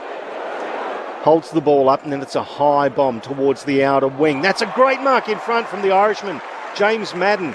Good contested mark. This is his 6th contested possession coming up. Hands were sure, to be sure. Madden from the wing, kicks towards half forward. Broad in the pack, got first hand. It comes to ground level. Hooley does the roving, gives it back to Broad. He's accosted by McCarthy, but it's over the boundary line, and it will be thrown in. Brisbane attacking the school end in this second term. Perfect night for footy. As said, chilly by local standards, but if you've come visiting from elsewhere, you'd be thinking, wow, how good's this weather for a Friday night game of footy. McCluggage out the back of the pack for Brisbane at right half forward for the Lions. Hands it to his skipper, gives it back to McCluggage. The kick from 60 to the pocket, looking for Danaher. Bolter again there to knuckle it away over the line for a throw-in. Athletically, Bolter is just a freak, isn't he? His contested ball, his body strength, power. Very big boy. As are the two competing for the ruck here, Toby Nankervis versus Joe Danaher. Nankervis knocks it out, side defensive 50. Well picked up by McCluggage, tries the subterranean handball to Jared Lyons. It goes over the boundary line. We're going to throw in 45 out. It is Richmond by 8 points after a couple of minutes of the second term on Grandstand AFL. Throw in right on the arc of 50 at right half forward for the Brisbane Lions. Taken by Nankervis, kicks it to the wing. It bounces freely through the legs of McInerney, picked up by Marcus Adams. His handball turned over. No, McCluggage rescues the day for Brisbane. Curls around his right leg and Dev Robertson is there. Nice little pass finds Zorko, 60 metres out. He's got a runner there, gives it to him in Cameron. Cameron chips in board, finds Danaher. That was kind of clinical from Brisbane. He's going to have a shot. 40 metres out, 45-degree angle to the right. Terrific play by the Lions, lowered their eyes, just spliced their way through Richmond as they tried to push back, expecting that longer ball. So Joe Danaher now playing in his 10th consecutive game after only managing a handful in the last year or two at Essendon. Comes in for what could be his 17th goal of the year, unleashes with the left foot. It's hit the post. Almost at the top of the post as well, frittering away their chances, the Brisbane Lions, 3-6, playing the Tigers 5-1, 7 points the margin, Richmond lead. And the bearded basher to bring the ball back in for Richmond. Hooley's got no pressure on him whatsoever, so he strolls to the pocket, has a bounce and then launches a left boot long towards the southern wing. Lynch nudged under it by Andrews. Fine read from Harris Andrews to take the mark lines to set things up for another forward entry. He chips infield to Rich. Mark's uncontested on the logo and it's stagnant in front of him. How does he go about it here? He bangs to the pack. A long ball. Big fly. Danaher went through his fingers. Back of the pack picked up and booted out of there by short of Richmond. Back to the wing beyond the pack. It's hit the deck. Brisbane first to meet it. Madden with the hand pass to Rich. Hands it to Starcevic, who's just shy of the wing. Kicks the lines back towards half forward, very wide on the head of McInerney, spoiled by Nankervis. Roving is McCarthy. Can't create under the pressure there of Pickett. And then McCarthy, I think he pushed Nank in the jaw. That's a good job. Didn't think so. He's giving away a foot in that battle. It's about to say, it was a 45-degree angle. He had to reach up to do that as well. The throw in on the outer side. Nankervis in front of McInerney. Took it out of the ruck. McInerney tackled him to the ground. Ball spills into the path of Jared Lyons. He curls one around the corner and marked by McStay on the 50. Inside 50 now. Danaher jumped on. Could be a free kick. Nothing doing. Danaher still on the deck wanting that free kick. Umpire still ignoring him as the ball goes underneath Coleman. A host of players sitting on top of it 40 metres out. The umpire will ball it up inside attacking 50 for Brisbane. And from the replay, it was a fair shout for a free kick. I think you've got some Lions fans agreeing with you, plus Joe Danaher, Pricey. Well, the bounce actually hit the deck a second time. And there's going to be a Brisbane free kick. It's Danaher. Maybe the square up, Lauren. I think it's all in due course, boys. Joe Danaher's jumping and taking the ball at his highest point consistently throughout this first quarter and a half. And, he's certainly a well-deserved free kick to this point of the game. He absolutely slammed the post far side from a very similar position a short time ago. 45 degrees to the right. Danaher hits it from 38 metres out. This time misses near side, overcompensates. And that's a point. And Essendon fans are having a chuckle thinking, yeah, we know that story. Welcome to the Joe Show, Brisbane. 2 goals he should have kicked, and it's 2 points and a goal that if it 5-1 to 3-7. Got 2 Sherrins on the field. The one that matters is in the hands of Kane Lambert. Long kick towards the commentary wing. Once again, the pace of James Madden got him to the front of that contest. He read it beautifully, the Irishman, took the mark. Plays on, that's a long kick towards the forward pocket. Beautifully directed down the ground by McInerney. Well roved by McIntosh. Handball back to Broad for Richmond. On the left foot, he's got to measure this perfectly and does. Finds Marlon Pickett in the left back pocket. Tigers want to move the ball along quickly. Oh, Pickett sold the dummy to Zorko, then sold the handball over the boundary line to nobody in particular. Lions fans love that. There's going to be a throw-in on the arc of 50 and another chance for the Lions to load up. They need to capitalise here, Lions. Get some scoreboard pressure. They've had plenty of opportunity. The ball's been locked in their half for the last 5 to 10 minutes.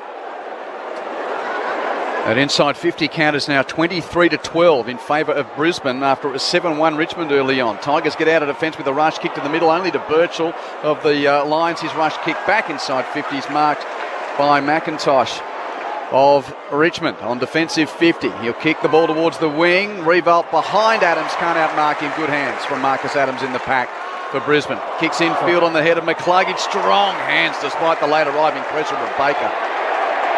Fine young player, Hugh McCluggage. Baker's certainly made sure that McCluggage knew he was there. In the bullseye, McCluggage sets it inside 50 to the front of the pack.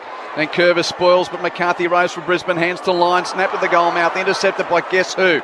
He is having a game and a half. Noah Bolter down back. He chips it to Pickett in the pocket. His kick is out of play in front of the leading Lynch. Just a case in point, Tom Lynch took an outstanding contested mark against Harris Andrews in the first minute of the game. Has had 1 touch since. Throw in, outer side, McInerney slaps it forward. McStay falls into the back of Pickett. The ball evades both of them. Matheson picks it up in traffic, scrubs it just onto the arc of 50. McCluggage picks it up, measures a kick into the path only of Jack Ross for Richmond. Takes an intercept mark. Oh, it's a dangerous kick. Brings the ball to the commentary side. Birchall read it beautifully. Has he picked it up? Yes, he has. He's tackled by McIntosh. Umpire's going to circle. and the experience of Birchall just held that ball in. We'll get a ball up at left half forward. Really well-read mark by Jack Ross, deep in defensive 50, but the exit kick is what Brisbane's adjusted. They're really closing down that quick kick out of back 50 for Richmond. Then Curvis taps down to Ross and his hand pass to Collier Dawkins. Breaks the congestion and kicks to a vacant attacking 50. Archie first back there for Brisbane. Gathers and hand passes to Adams. He's corralled a little by Revolt, so Adams gives it back to Andrews. And off a step, kicks to the wing to a 2-on-1 against Jared Lyons. He makes the spoil on Collier Dawkins. Now Pryor arrives to help for Brisbane. Wins it. Hands it to Archie. High kick will come down on the wing. McIntosh fits it down, roved by Martin. Weaves a path outside of the boot pass towards centre half forward beyond Ralph Smith.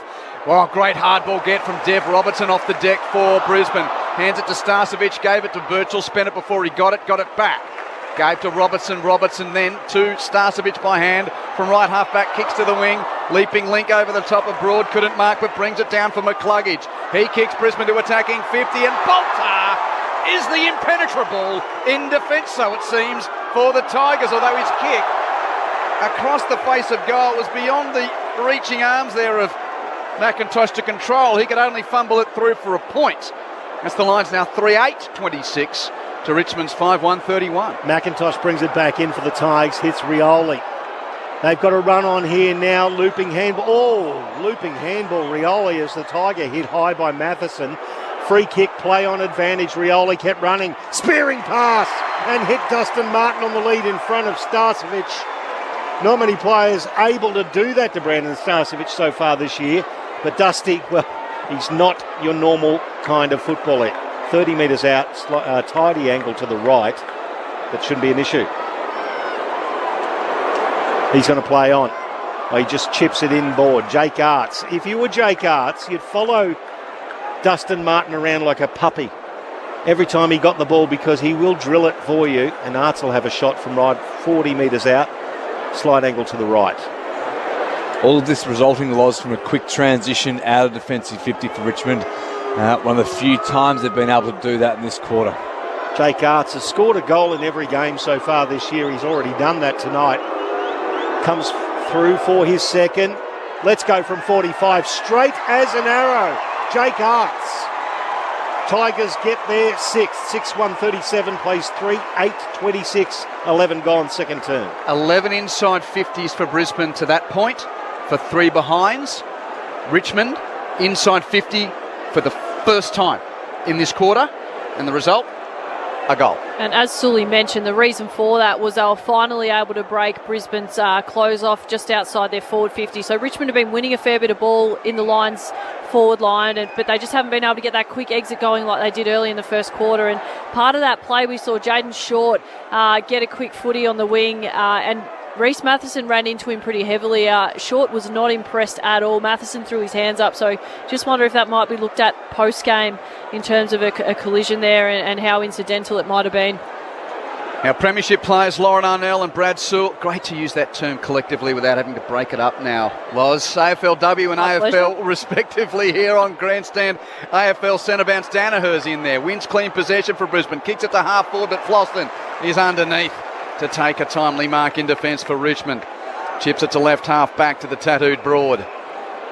He marks and just assesses things. Beyond defensive 50 at left half back on this gorgeous night for Friday night footy. Kicked it around the wing to Grimes. Well, still half back flank to be precise, inboard on the 45. Collier Dawkins is having a pretty good game. Takes the mark defensive point of the centre square. Chips it to an uncontested Martin in the middle of the ground. He wheels and kicks over the head of the mulleted Ralph Smith on the wing, but he'll gather on the northern wing. McStay tracks him. Ralph Smith's handball inboard, stolen by Starcevic, but dropped under the pressure of Naish. So now Ralph Smith and McStay can come and go again. It's locked up by Ralph Smith. He's not trying to get rid of it. He's holding the ball. It's a really big win by Dan McStay. He's outnumbered. There's a ground ball for a big guy, and then to hold that up and then also win the footy back, that's huge.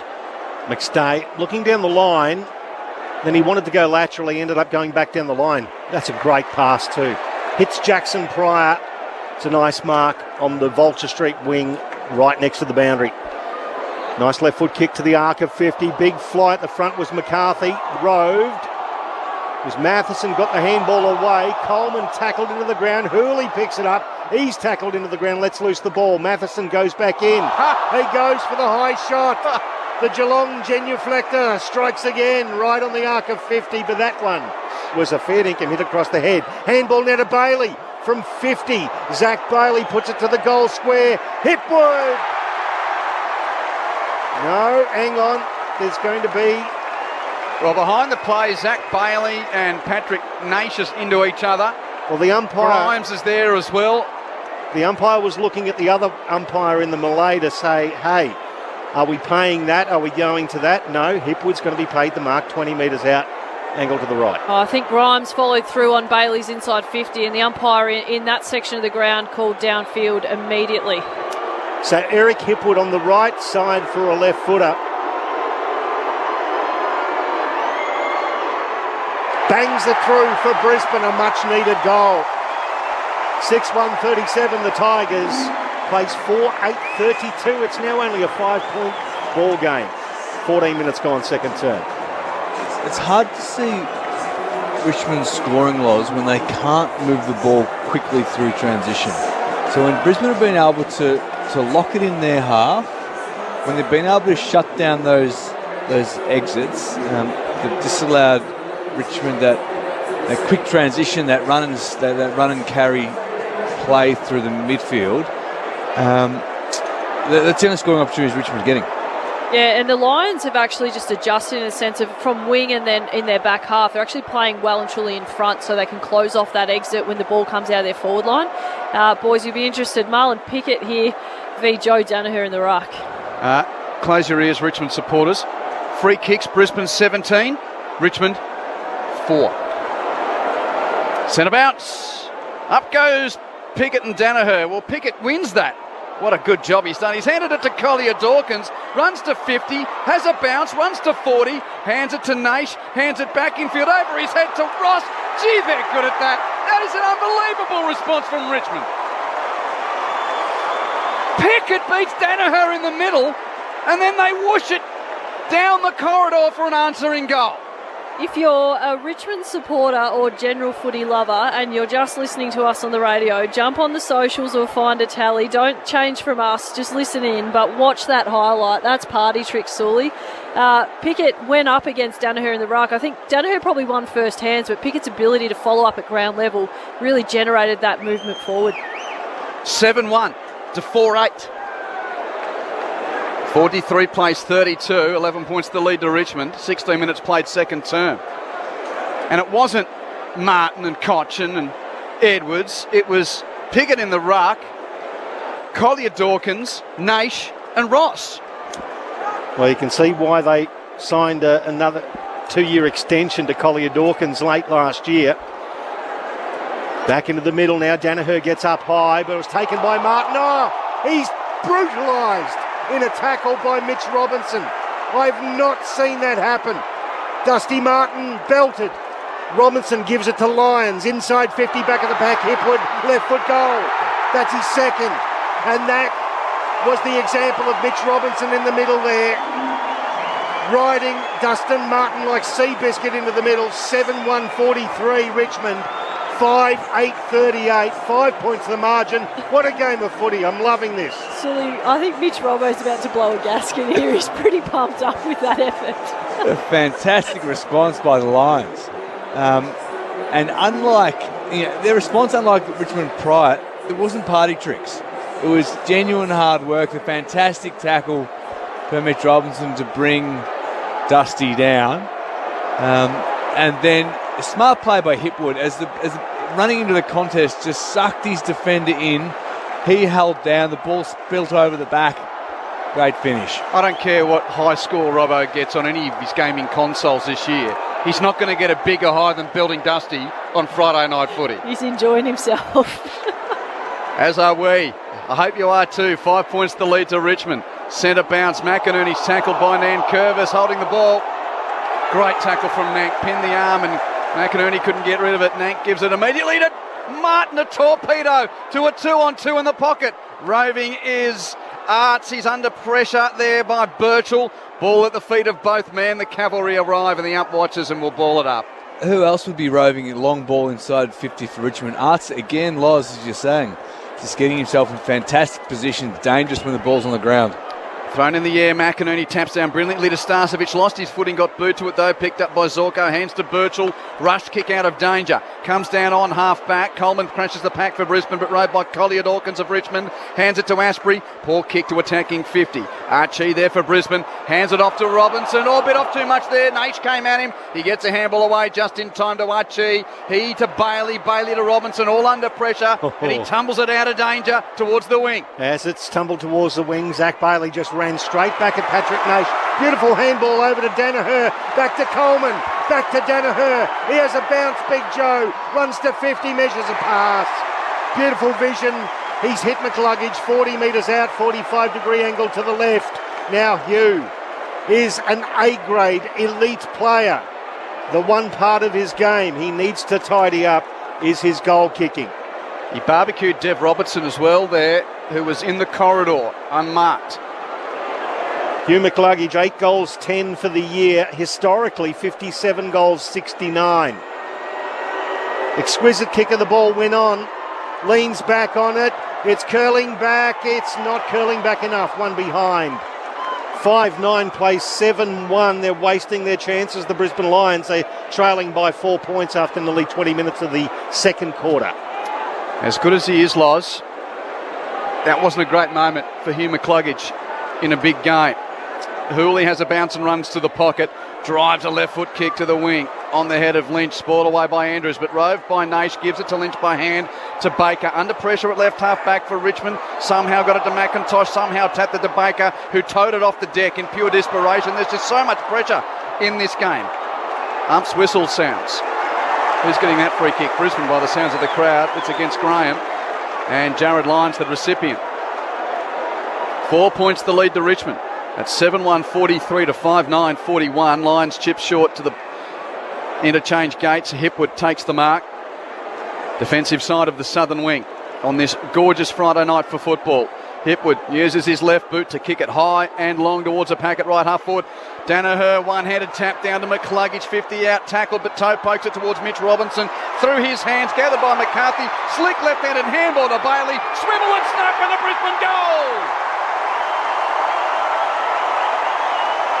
Bailey has 2, and for the first time tonight, the locals are in front. 6-9-47, lead 7-1-43, Lauren Arnell and Brad Sewell.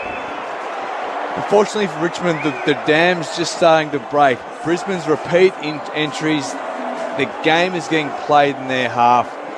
They're getting better at pulling their forwards up outside the 50, which means on that occasion it was Joe Danaher with his soft hands dropping the ball back on the inside. Fantastic gather and read by Hugh McCluggage, who just continues to grow week on week. As we see the replay, Joe Danaher didn't even try and mark that ball. He deliberately knocked it, soft hands, back into the corridor.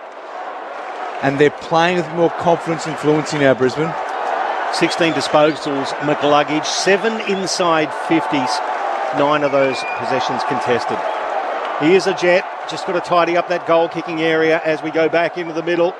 McInerney slaps it down at his own feet, ends up picking it up back to Lyons. Lyons inside 50. McStay was the target, but coming out reading it beautifully was Bolter in front of Danaher. Took a great defensive mark and saves the day for the Tigers. He wants to settle it down too. Lions fans are used to seeing this. Usually it's number 31 at the other end, not 21. Bolter's having a day out in that regard. He kicks it wide towards the wing. McIntosh marks for Richmond. Turns and plays on with a kick to half forward. Revolt. Great hands to mark against Adams, who's been soundly beaten in that contest. Revolt from 55. Kicks to the pocket. He's got, guess who? Arts. Marks. Got smashed by Zorko. There's not much interest about it at the moment, but Dane Zorko found some there. Again, another example of quick transition from the back half by Richmond. It's the only time Brisbane are looking vulnerable. The inside 50 stat this quarter, 17-4. Arts shot on goal is near side for a behind, but 4 inside 50s for 3 scores for Richmond, and it's a point the diff. 6-9-45 to 7-2-44. Rich brings it in for Brisbane. Little chip kick to his fellow left footer in Birchall. Now the handball to the run of Rich Another measuring ball. That's a beautiful kick, just short of centre wing, finds Archie. He handballs it off to the run of Danaher. Danaher looks to measure it to McStay. Good spoil by Vlosten though. Brings it to the ground at left half back for the Tigers. Hooley picks it up nicely, and then that's a great pass. Finds Bolter on the outer wing. Archie standing the mark.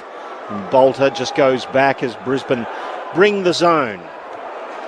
Bolter's going to run off the mark and drive a right boot towards attacking 50 on the flank for the Tigers. Adams gets the spoil away from Revolt on that occasion, but Baker Rose for the Tigers. His entry's off an instep on the left boot, straight to the chest of Zorko. And he says to his boys, calm down, calm down. We've got about 4 minutes left in this second quarter. Let's try and get some scoreboard nourishment for our inside 50s. The kick wide to the wing from Zorko. Roved by McStay. Hand pass given there to Lyons. High kick to right half forward and a 2-on-2. Off hands McCluggage. Roves from 55. Kicks to Hipwood. Marks on his chest. 20 metres out. And Eric will line up for a third goal of the quarter. As Revolt did in the first to the school end, Hipwood has a chance to do same. I just wonder at what point Richmond considered trying to clamp McCluggage. He's had 10 this quarter. And his work rate and ability to use the ball with composure. Sorry, make that 11. 7 contested I was pointing to, Lauren. Unreal. Yeah. Huge quarter from Hugh McCluggage. Hipwood straight in front, has 2 goals straight tonight. He's on the approach, he bangs it with his left and kicks the goal.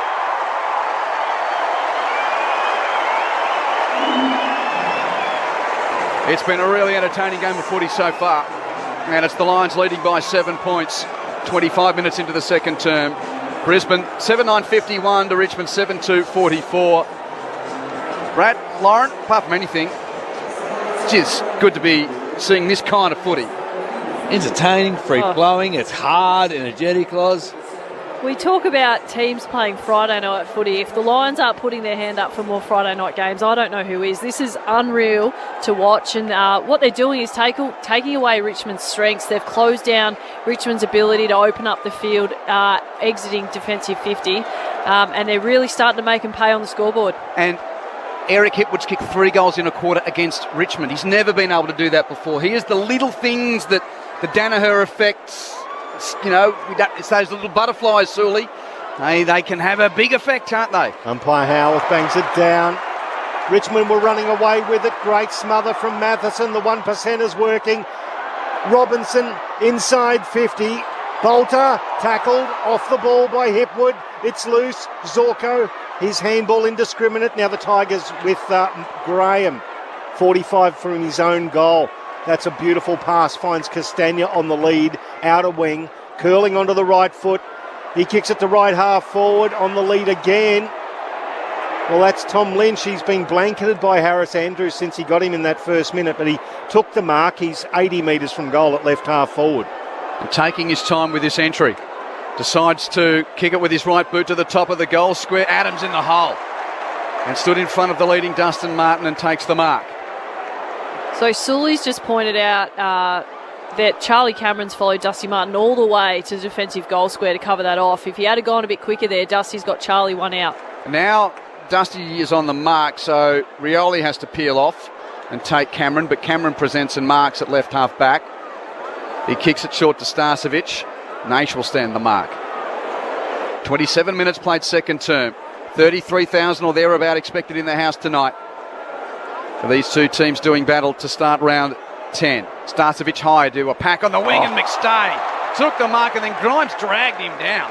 Could have given away 50, but the ump says no. McStay runs around Grimes on the mark, runs infield, kicks his left boot, inside attack for Brisbane. Robinson the target, McIntosh beats him pointlessly. And that was Astbury, my apologies. Astbury with the mark for Richmond. He kicks across the face of goal to Broad. Broad now wants to play on. He's got nobody on the mark. Hipwood followed the man out to the boundary line. That's where the ball's going to. It's with Nay. She chips it to the wing. McIntosh takes the mark. He wants to play on now. It's a long kick towards half forward. Big pack of players will fly at the back. Harris Andrews punches it forward. Towed off the deck by Adams for Brisbane. It's loose in the middle. McCluggage. Handball into the path there of Dev Robertson. Tackled off the ball. Tackled him unfairly off the ball. and without the ball, so he'll have the free kick. Lions really playing the game to the time on the clock. Charlie Cameron's dropped as a spare defensively. If they've got an opportunity here, they go fast. And it's McStay on the end of a lovely kick from Birchall. He's 70 metres from goal, Dan McStay. Crowded forward line. He measures a left foot kick into the pocket. Robinson was the only viable option for Brisbane. 3 Tigers, including Asprey, who belted it over the boundary line, will get a throw in. So we're close on half-time here.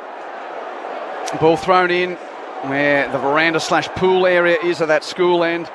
Whacked away on the second bounce by McIntosh. Dev Robertson tries to create with a hand pass, stolen by Graham. His hand pass smothered by McStay. Late chance for Zorko. Had it, dropped it, regathered, hand pass out the back to Robertson. Birchall's kick wasn't going to find a target anyway on the half-time siren.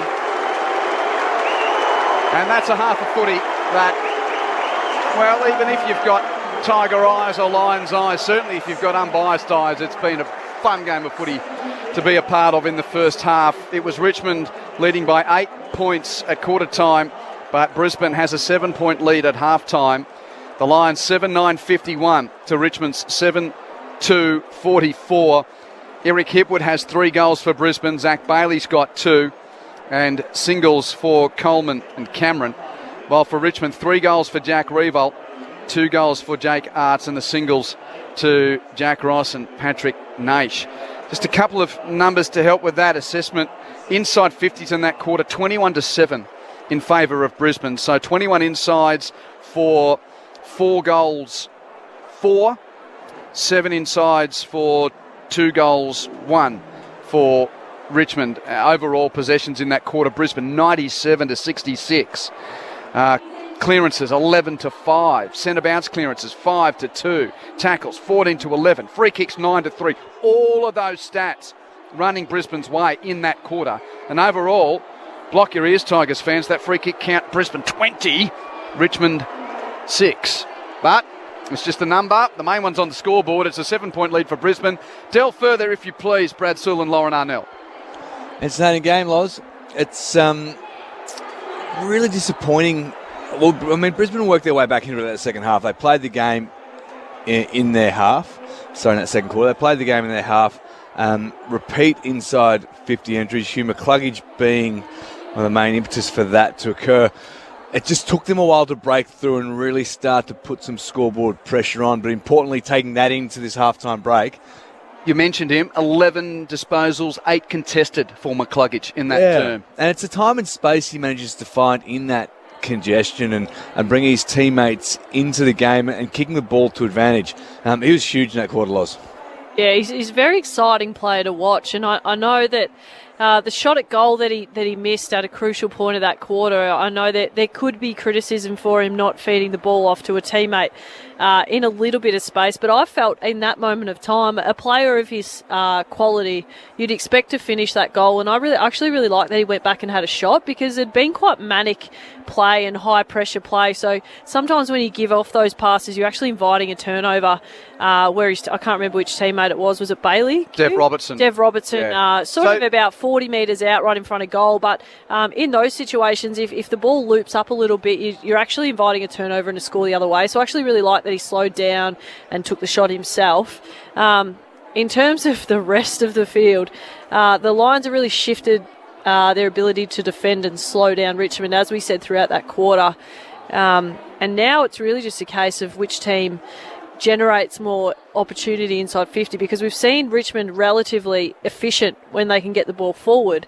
The issue for the Tigers is they just haven't been able to do it that often. No, I mean, if the Lions can continue to clamp down, lock the ball in their half, the defensive pressure from their forwards has been terrific. Because as soon as that drops away, it just invites that quick transition play from Richmond. And as you said, Loz, they are so efficient going forward.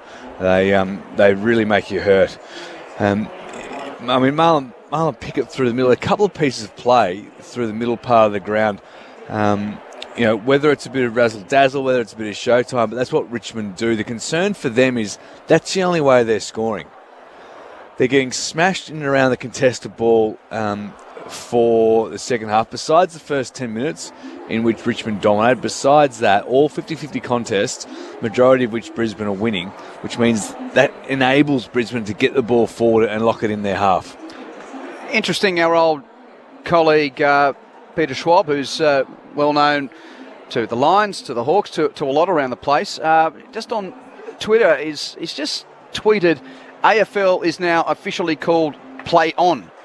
And again, we're getting some questionable comments about the holding the ball, and this, of course, off the back of Brett Ratton really bringing it into the forefront this time last week and the Saints' loss to the Cats.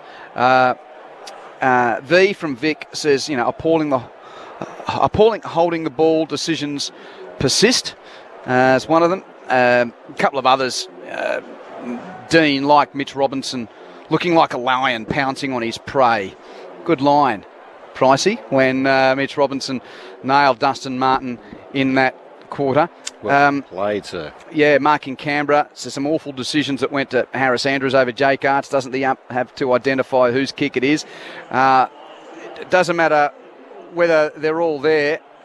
You're going to get Richmond supporters complaining about a free kick count, which, as I mentioned, is 20-6 in favour of the hosts at half-time. As our colleague next door, the famous Lee Matthews, once said, there's no... The host broadcast television commentator that is present at the venue. The only one. Well, they've got a boundary commentator as well. It's nice to be the only full team of people here, I've got to say. Outside of that, but no, as Lee Matthews used to say, there's nothing that says it in the rules that the free kick count has to be equal at the end of the day. You can debate free kick count for as long as you like, and I know there's texters on there that are a bit unhappy with whatever the free kick count is. I mean, if you look at the stats, 84 contested possessions to the Lions to 57 for Richmond. The game, as we spoke to Cam Rayner pre-game, he said the game's based on contested footy for the Lions. We watched Richmond play their exciting brand of footy and really hit the scoreboard early in that first quarter. That is based on turnover in your back half, play quick, get the ball on the outside, dominate uncontested possession. So it's two different styles of play. I think if free kick counts can upset supporters of teams who are on the lower side of that balance, and yes, it's largely unbalanced tonight, but you're looking at two different teams who play two different styles of footy. So I think you've got to appreciate what's happening in that sense of the game. Just thought I'd bring the numbers, Liz. It's always great debate, isn't it? Thanks for your thoughts. Good on you, Brad. We'll take a little bit of a break here as the Odds Kick kids do their work. Great to have the banners back. Great to have the Odds Kick kids back, and thinking how different things were when Richmond last played at this venue. It's starting to feel a bit more like so-called normal footy. Half-time here. Brisbane by 7 points, 7-9-51 to 7-2-44. Just before we hit the news, let's have a quick whiz around the other venues on this Friday night here on ABC Sport. Two games in the National Rugby League tonight. The first of them completed saw a win for the New Zealand Warriors over the West Tigers. The Warriors winning by 30 points to 26. Early stages in the second half of the South Sydney derby between Cronulla Sutherland and St George Illawarra, and it's the Sharks 6 leading the Dragons 2.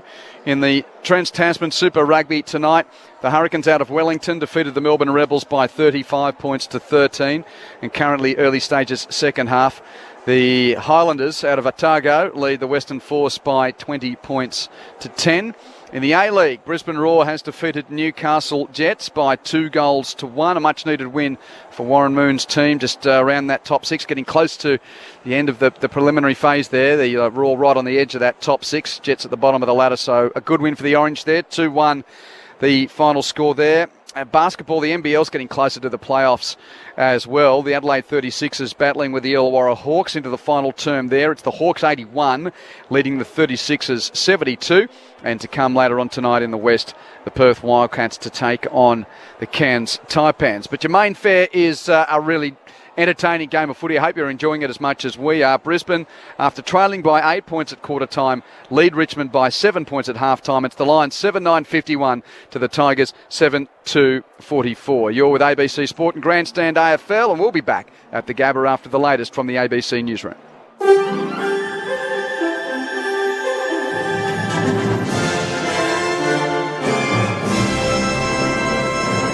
ABC News with Glenn Lauder. A ceasefire between Israel and Gaza is holding and aid agencies are using the lull in fighting to get urgently needed supplies into parts of the Palestinian territories damaged by Israeli airstrikes. Our Middle East correspondent Tom Joyner reports the US Secretary of State is on his way to the region today. If history tells us anything, it's that ceasefires can fall apart. In fact, 7 years ago, the last major conflict between Hamas and Israel, at least 2 truces did collapse.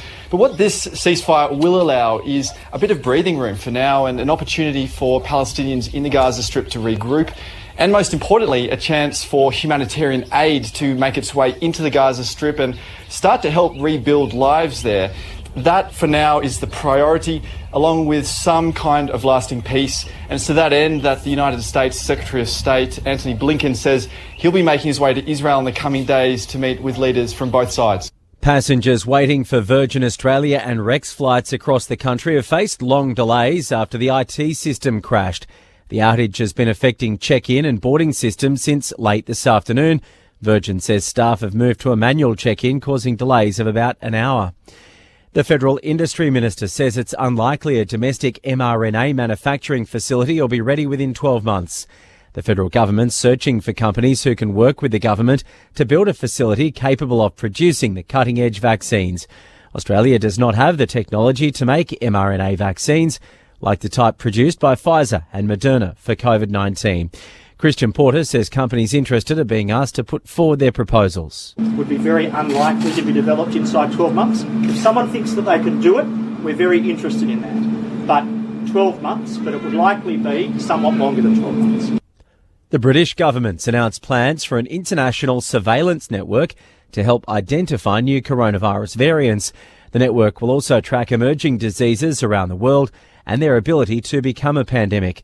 The new global pandemic radar set up by the World Health Organization and the Wellcome Trust will be designed to spot outbreaks and prevent future pandemics by sharing data. Thousands of people have gathered in towns and cities across Australia today to take part in coordinated climate change protests. Richard Martin reports. Students and school pupils have left their classrooms and taken to the streets, demanding an end to the use of gas and fossil fuels. They're calling on the federal government to shift investment to renewable energy, securing jobs and engaging the Indigenous community for land management. Year 12 student Stephanie Lau is one of those who joined the Melbourne rally. We really need the government to be taking this way more seriously and stop falling behind the rest of the world and actually take climate action. It's the first time the school strike for climate action protests have occurred across the country since the COVID-19 pandemic began. Crown Casino's head of anti-money laundering has told a royal commission in Victoria he can't recall if he believed Crown was too focused on wealth and not on preventing financial crime after he joined the company 18 months ago.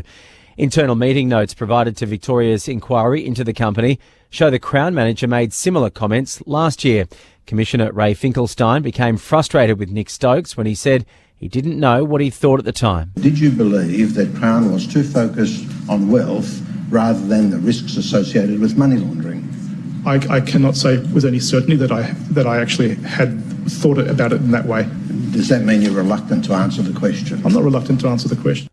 Police in northern New South Wales say there'll be a critical incident investigation into how an Indigenous man died after a struggle with officers. Police were called to a home in Gunnedah in response to concerns about the 27-year-old man's behaviour. Officers used pepper spray and a taser before the man suffered a medical episode. He later died in hospital. Assistant Commissioner Jeff McKechnie says there may be a coronial inquest, but it's too early to say. We will provide to the coroner all possible information around this incident. The investigation will be oversighted by the Law Enforcement Conduct Commission, which is an independent body. A 76-year-old man has been charged with the murder of a woman at St Albans in Melbourne's northwest. Police discovered the body of the 48-year-old woman at a home in Andrea Street last night. The man was taken into custody shortly after. He's now been charged with 1 count of murder. Police say that the man and the woman were known to each other. For more news at any time, you can head to the website at abc.net.au/news. Enjoying the footy? There's plenty more to discover. Catch up on all the best interviews and action from the weekend's coverage with the best of Grandstand podcasts. Visit ABC Sport online wherever you get your favourite podcasts and the ABC Listen app. Open your ears to the world with the ABC Listen app. Join Miff Warhurst and Zan Rowe for Bang On as they unpack the week in music, art and culture. This article broke me this week. Where was the editor in this? Or step into someone else's shoes with Conversations. Sarah Konoski and Richard Feidler delve into the lives of ordinary people doing incredible things. James is an English farmer. His family have been farming for hundreds of years. Open your ears to the world with the ABC Listen app. Download for free today. The 2021 AFL Premiership season on ABC Radio and on ABC Sport Digital. Up goes Pickett and Danaher. Well, Pickett wins that. What a good job he's done. He's handed it to Collier Dawkins, runs to 50, has a bounce, runs to 40, hands it to Naish, hands it back infield over his head to Ross. Gee, they're good at that. That is an unbelievable response from Richmond. Danaher gets up high, but it was taken by Martin. Oh, he's brutalised in a tackle by Mitch Robinson. I've not seen that happen. Dusty Martin belted. Robinson gives it to Lyons. Inside 50, back of the pack. Hipwood, left foot goal. That's his second. Danaher, one-handed tap down to McCluggage, 50 out, tackled, but toe pokes it towards Mitch Robinson. Through his hands, gathered by McCarthy. Slick left-handed handball to Bailey. Swivel and snap and a Brisbane goal! The kick wide to the wing from Zorko. Roved by McStay. Hand pass given there to Lyons. High kick to right half forward and a 2-on-2. Off hands McCluggage, Roves from 55, kicks to Hipwood. Marks on his chest, 20 metres out. Hipwood straight in front, has 2 goals straight tonight. He's on the approach, he bangs it with his left and kicks the goal. The 2021 AFL Premiership season on ABC Radio and on ABC Sport Digital. The Champs led by 8 points at quarter time, but it's the Locals 7 in front at half time. It's a highly entertaining Friday night fixture to get things underway for round 10 of this 2021 season on the national broadcaster ABC Sport Grandstand AFL at the Gabba. Quentin Hull, Michael Price and our dual premiership stars Lauren Arnell and Brad Sewell with the expert analysis. The keen eye of Zane Bojack keeping you close at hand on the bench.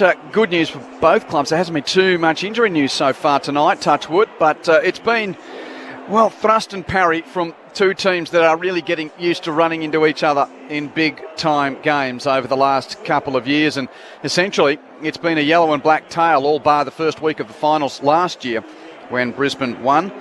But, of course, the Tigers responded to claim their third cup in 4 years. It has been a one-sided rivalry up until that qualifying final where Brisbane won by 15 points. But as Chris Fagan very pertinently pointed out in the lead into the game, one win against the Tigers does not a dynasty against you break. Absolutely, and they haven't won consecutive matches against Richmond since the 2003-2004 seasons. Wow. So it's been quite a while. You think all the way back to 2001 as well, when late great Danny Frawley was coaching here, and Brisbane beat Richmond in the prelim here before they went on to win their first flag. But that's a long way back. We've got some entertainment in front of us here. Lots of things to talk about in the game. Free range, Brad and Lauren, having had a little bit more time to think about things during half-time. What are the other issues that you've picked up throughout the first half that are worth enlightening us about? Joe Danaher in that first half, in his first 4 or 5 marking contests, just flew blindly for everything and didn't really have an impact in the air. Now what we're seeing is he's just controlling the drop of the ball. So he's recognising if he is or is not in a position to mark it, and if not, he's just deftly touching the ball back into the inside, which is where we're seeing the likes of Hugh McCluggage get dangerous, get his hands on the ball, and then clear it through the back of the contest from there. Charlie Cameron flew blindly a couple of times. It's just so wasteful, because if you go to jump like that and sit on somebody and don't get anywhere near the ball, it's just a quick turnover, which has allowed Richmond to transition the ball much more quickly. We're not seeing that now.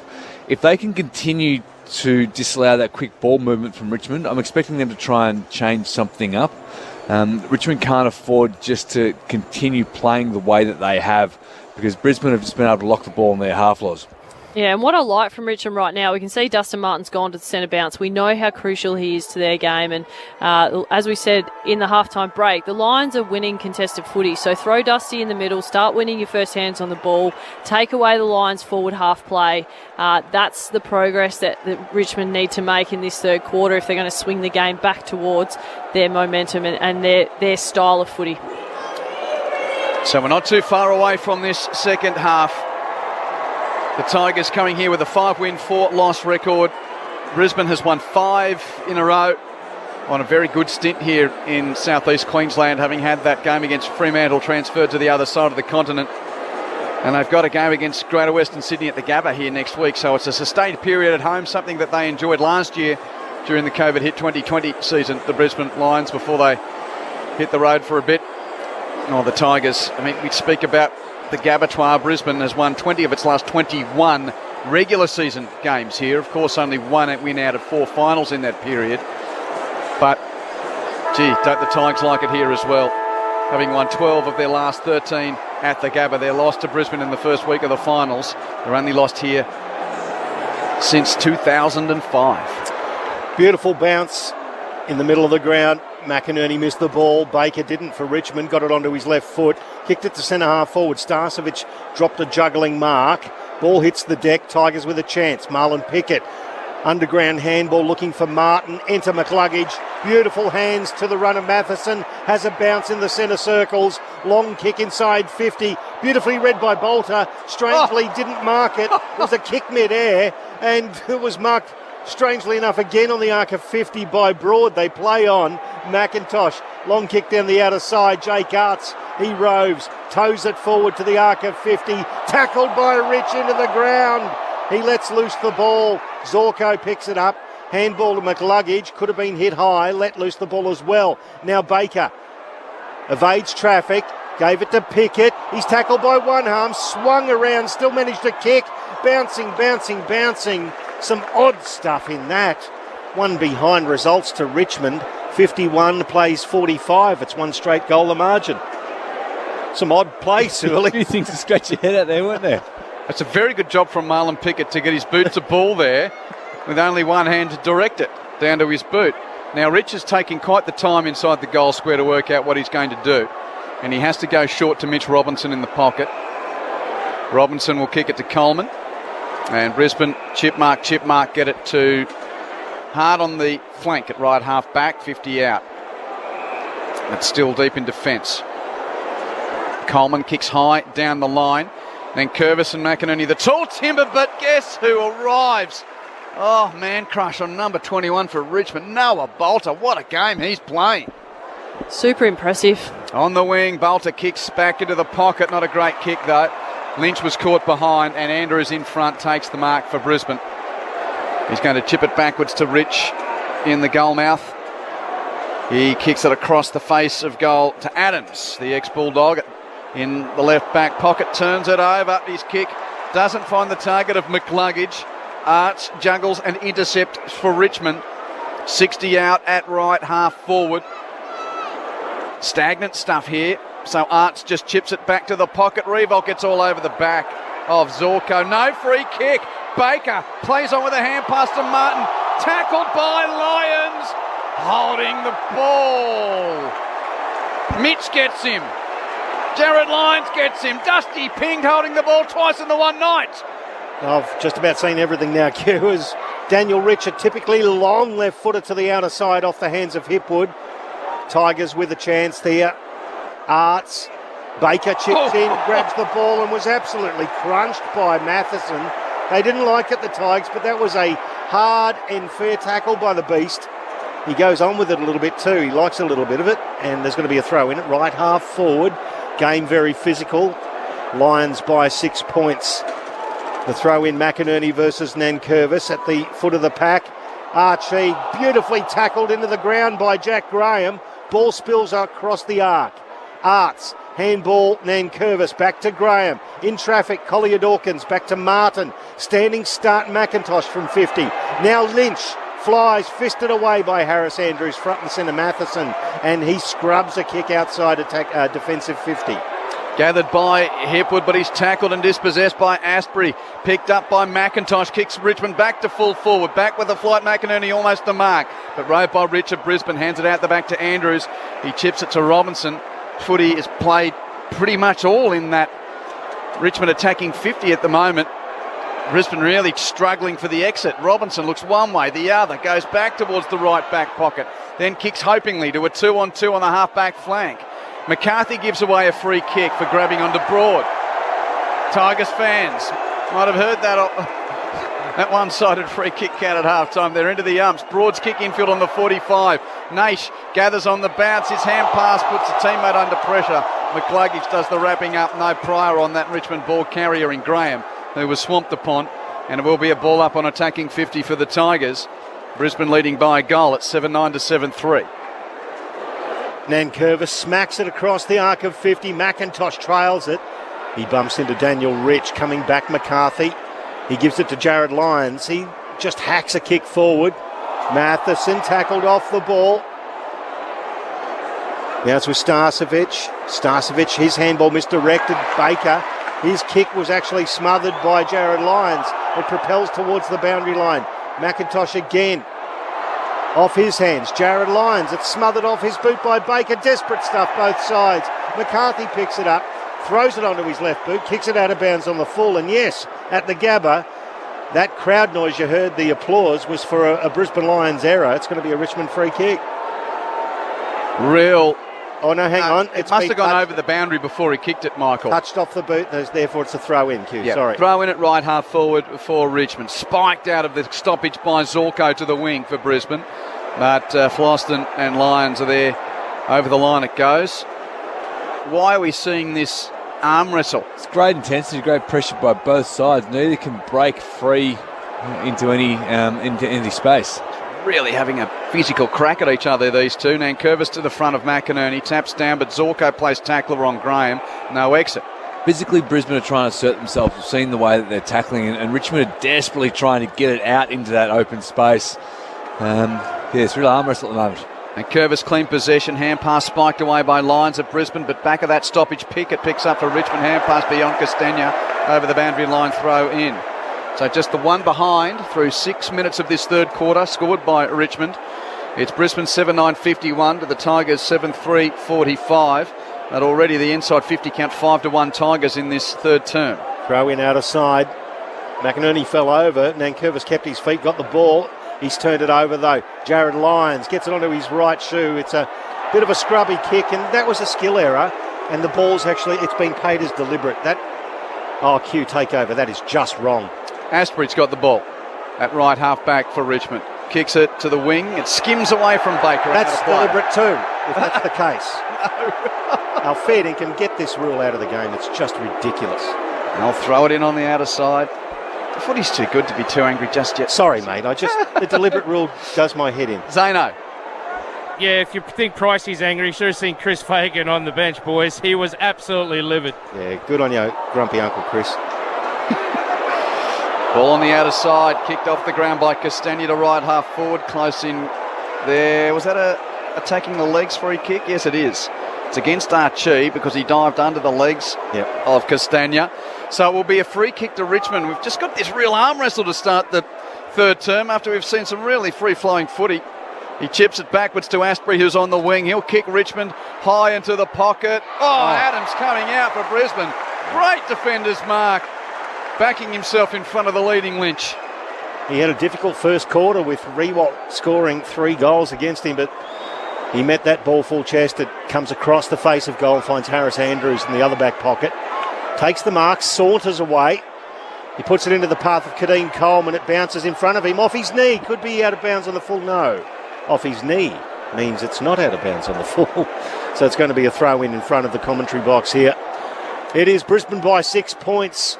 And we've played about 8 minutes of the third quarter on Grandstand AFL. Ripping game of footy.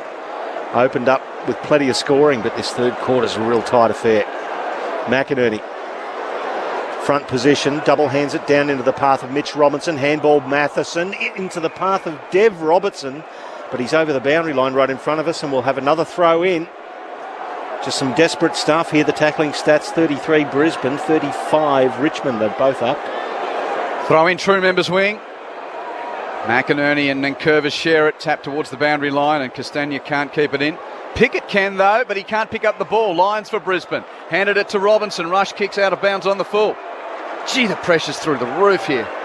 Skirra errors as a consequence. Grimes is going to be the man with the ball beyond left half back, Lauren.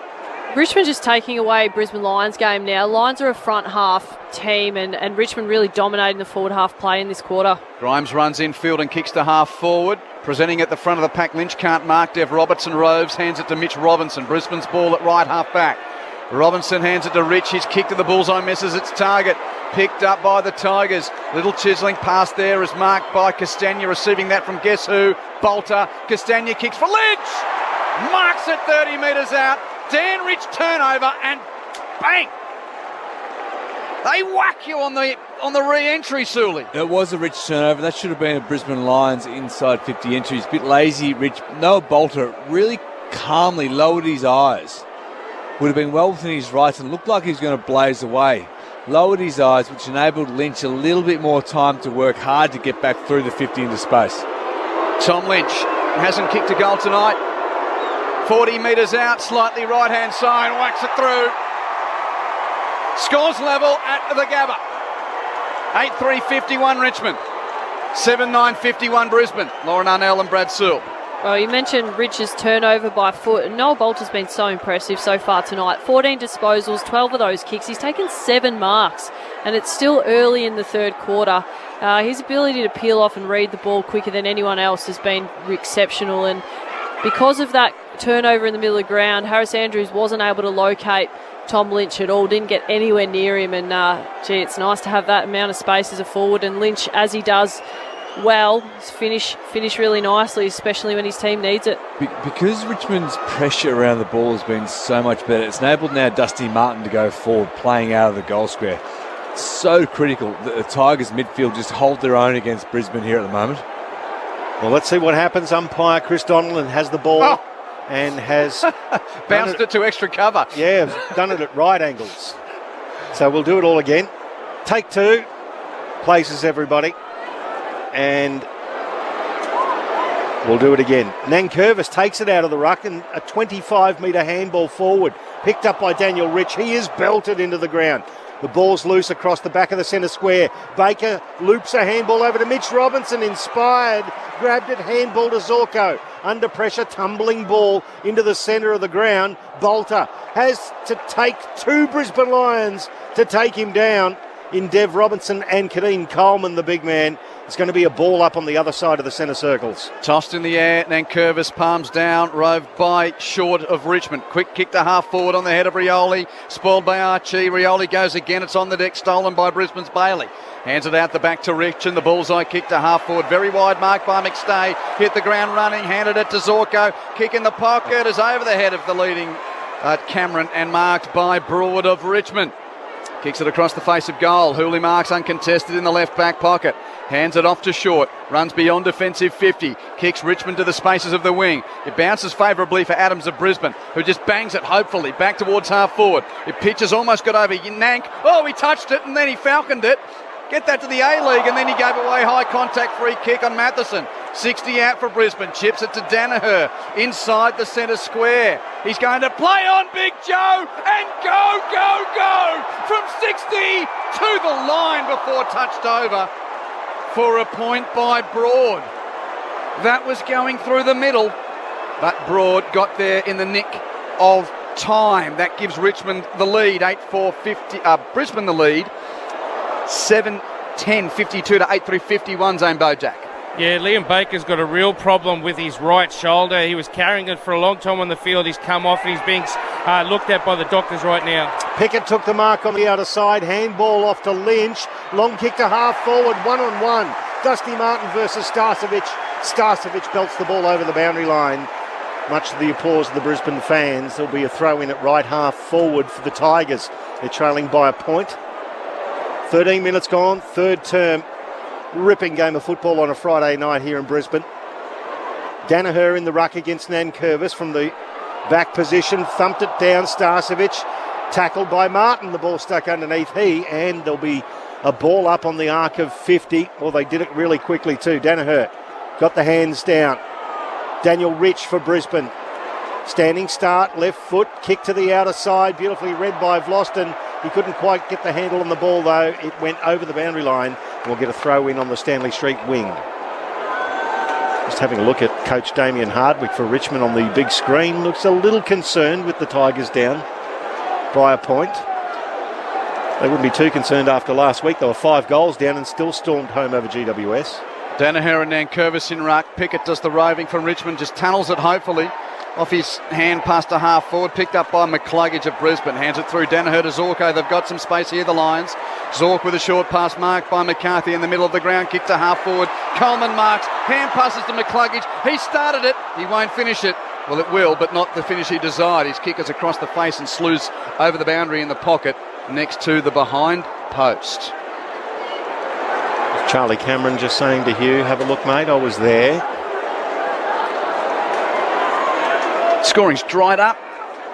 1-1 to 1 behind through 15 minutes of this term. Richmond's way. There's a throw in. It went around the feet of the ruckman. Should have been recalled, but umpire's going to come in and ball it up anyway. 25 metres out from the Brisbane goal, leading by a point after 15 of the third quarter. Get you to think about this, Brad and Lauren. We're in that period where the next little break could be the telling break. They're really throwing themselves at each other here. All hands off Jackson Pryor. Couldn't quite pick it up. Hipwood does on the arc of 50. Puts a left foot in the path of McCarthy. He drops it. Front and centre Robinson. Handball back to McCarthy. Tackled off the ball. Ralph Smith. He gave it to Hooley. Pushed fair and square in the middle of the back by Madden. So Basher Hooley will have it at right half back. Wants to move quickly. Uses the left foot to effect. Goes to the outer wing to find Castagna in front of the Brisbane benches. Chips in field on the 45. Marked by Collier Dawkins, called to play on. He's corralled by Birchall. Hands it to Nankervis in space near the interchange gates. Left foot kick from the Nank. Wide to right half forward. 2-on-2 contest. Revolt got a hand, can't mark. Out of play, throw in. Both sides can score really quickly. So this momentum flows, if you like. There'll be a few more to go. This arm wrestle right now is fascinating. Zane on the boundary. Yeah, Liam Baker's come back out there for the Tigers. He's still got a bit of pain in that right shoulder, but he's back out there now. Throwing it right half forward for Richmond. Danaher taps down, but stolen by Pickett. Hand pass. Links there with Castagna. His right foot kick from 40 right to the goal line. Andrews flies. Can't mark for Brisbane. It's ushered through for a point by Starcevic. And that levels it up at 52 apiece. 7-10 to 8-4. We've travelled 16 and a half minutes in this very tight third term on ABC Sports Grandstand AFL at the Gabba. You could argue the last 10 minutes momentum has been with Richmond. Haven't hit the scoreboard. When that goes back Brisbane way, their ability to hit the scoreboard will be critical. Ball with Harris Andrews. He chips it forward to Brandon Starcevic at right half-back. Still inside defensive 50. Just holding the ball up. Richmond have set up beautifully in front of him. Now he peels across defensive 50. It's a deep kick to the other back pocket and finds Mitch Robinson. He's got a leader on the outer wing. It's Kadeem Coleman. Little 9-iron chip forward into the path of Zorko. Beautifully spoiled by Baker for Richmond. Turnover, and now Richmond have turned it over. Coleman goes back in. Handball into the path of Zorko. Pushed in the back. Umpire will bring it back here. It's going to be a free kick to Zorko. Extended his contract by another year. Step forward there for Kitty Coleman. A poor turnover and a poor decision in his kick to Zorko, but just went back in and won the hard ball. Now Zorko's got it just in front of centre wing on the outer side. This is a pot where the bubbles are right on the rim of the saucepan. Oh, absolutely. And Zorko inside 50 through the hands of Hipwood. Coleman, handball Cameron in a tight circle back to Coleman against the boundary line. He gets a handball back into Bailey.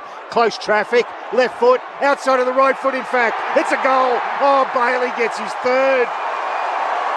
He's developing such poise in traffic, especially in attacking 50. The Lions in front by a goal. 8-10-58 plays 8-4-52, and we've played 18 minutes of the third quarter. Great finish, great composure. Kitty Coleman, a couple of times there, just turns it over, but his second, third efforts remained in the contest. Swung the balance back in Brisbane's favour, and Brisbane have only been in this contest for the third quarter for a couple of minutes. and they've capitalised. Richmond has felt like they've controlled this quarter. The game's been played in their half for the most part, but now we're starting to see Brisbane open the game up a little bit. When they get the chance to make the ground big, they're still lowering their eyes and chipping through Richmond's defence. They're beginning to look dangerous, the Lions. Sounds of 33,000 fans at the Gabba on this gorgeous Friday night. Lions by a goal. Centre bounce. Neither ruckman got a touch. Jared Lyons' hand pass stolen by Castagna of Richmond. He's tackled but got it out the back by hand to Hurley. Hands it to the edge of the square for Nate. Clearance here for Richmond. His hand pass to Martin on the wing. Kicks it wide to the half-forward flank, and Adams is starting to grow in confidence. Backed himself to go at the mark in front of Revolt and takes the grab for the Lions. Hard on defensive 50 at left half back. Chips infield to Birchall. Tigers fans giving him curry out in that portion of the ground where the Lions Social Club used to stand. Birchall chips it all the way back to full back for Rich. It's been tight throughout. The goal the difference at the moment in favour of Brisbane. Rich, very wide with his left foot kick, hits Harris Andrews beyond defensive 50 near the boundary at right half back. He looks back inboard, does Harris Andrews, but ends up going down the line. A little 15-metre chip finds Reece Matheson. Enjoyed his intensity and energy around the contest. Hard running.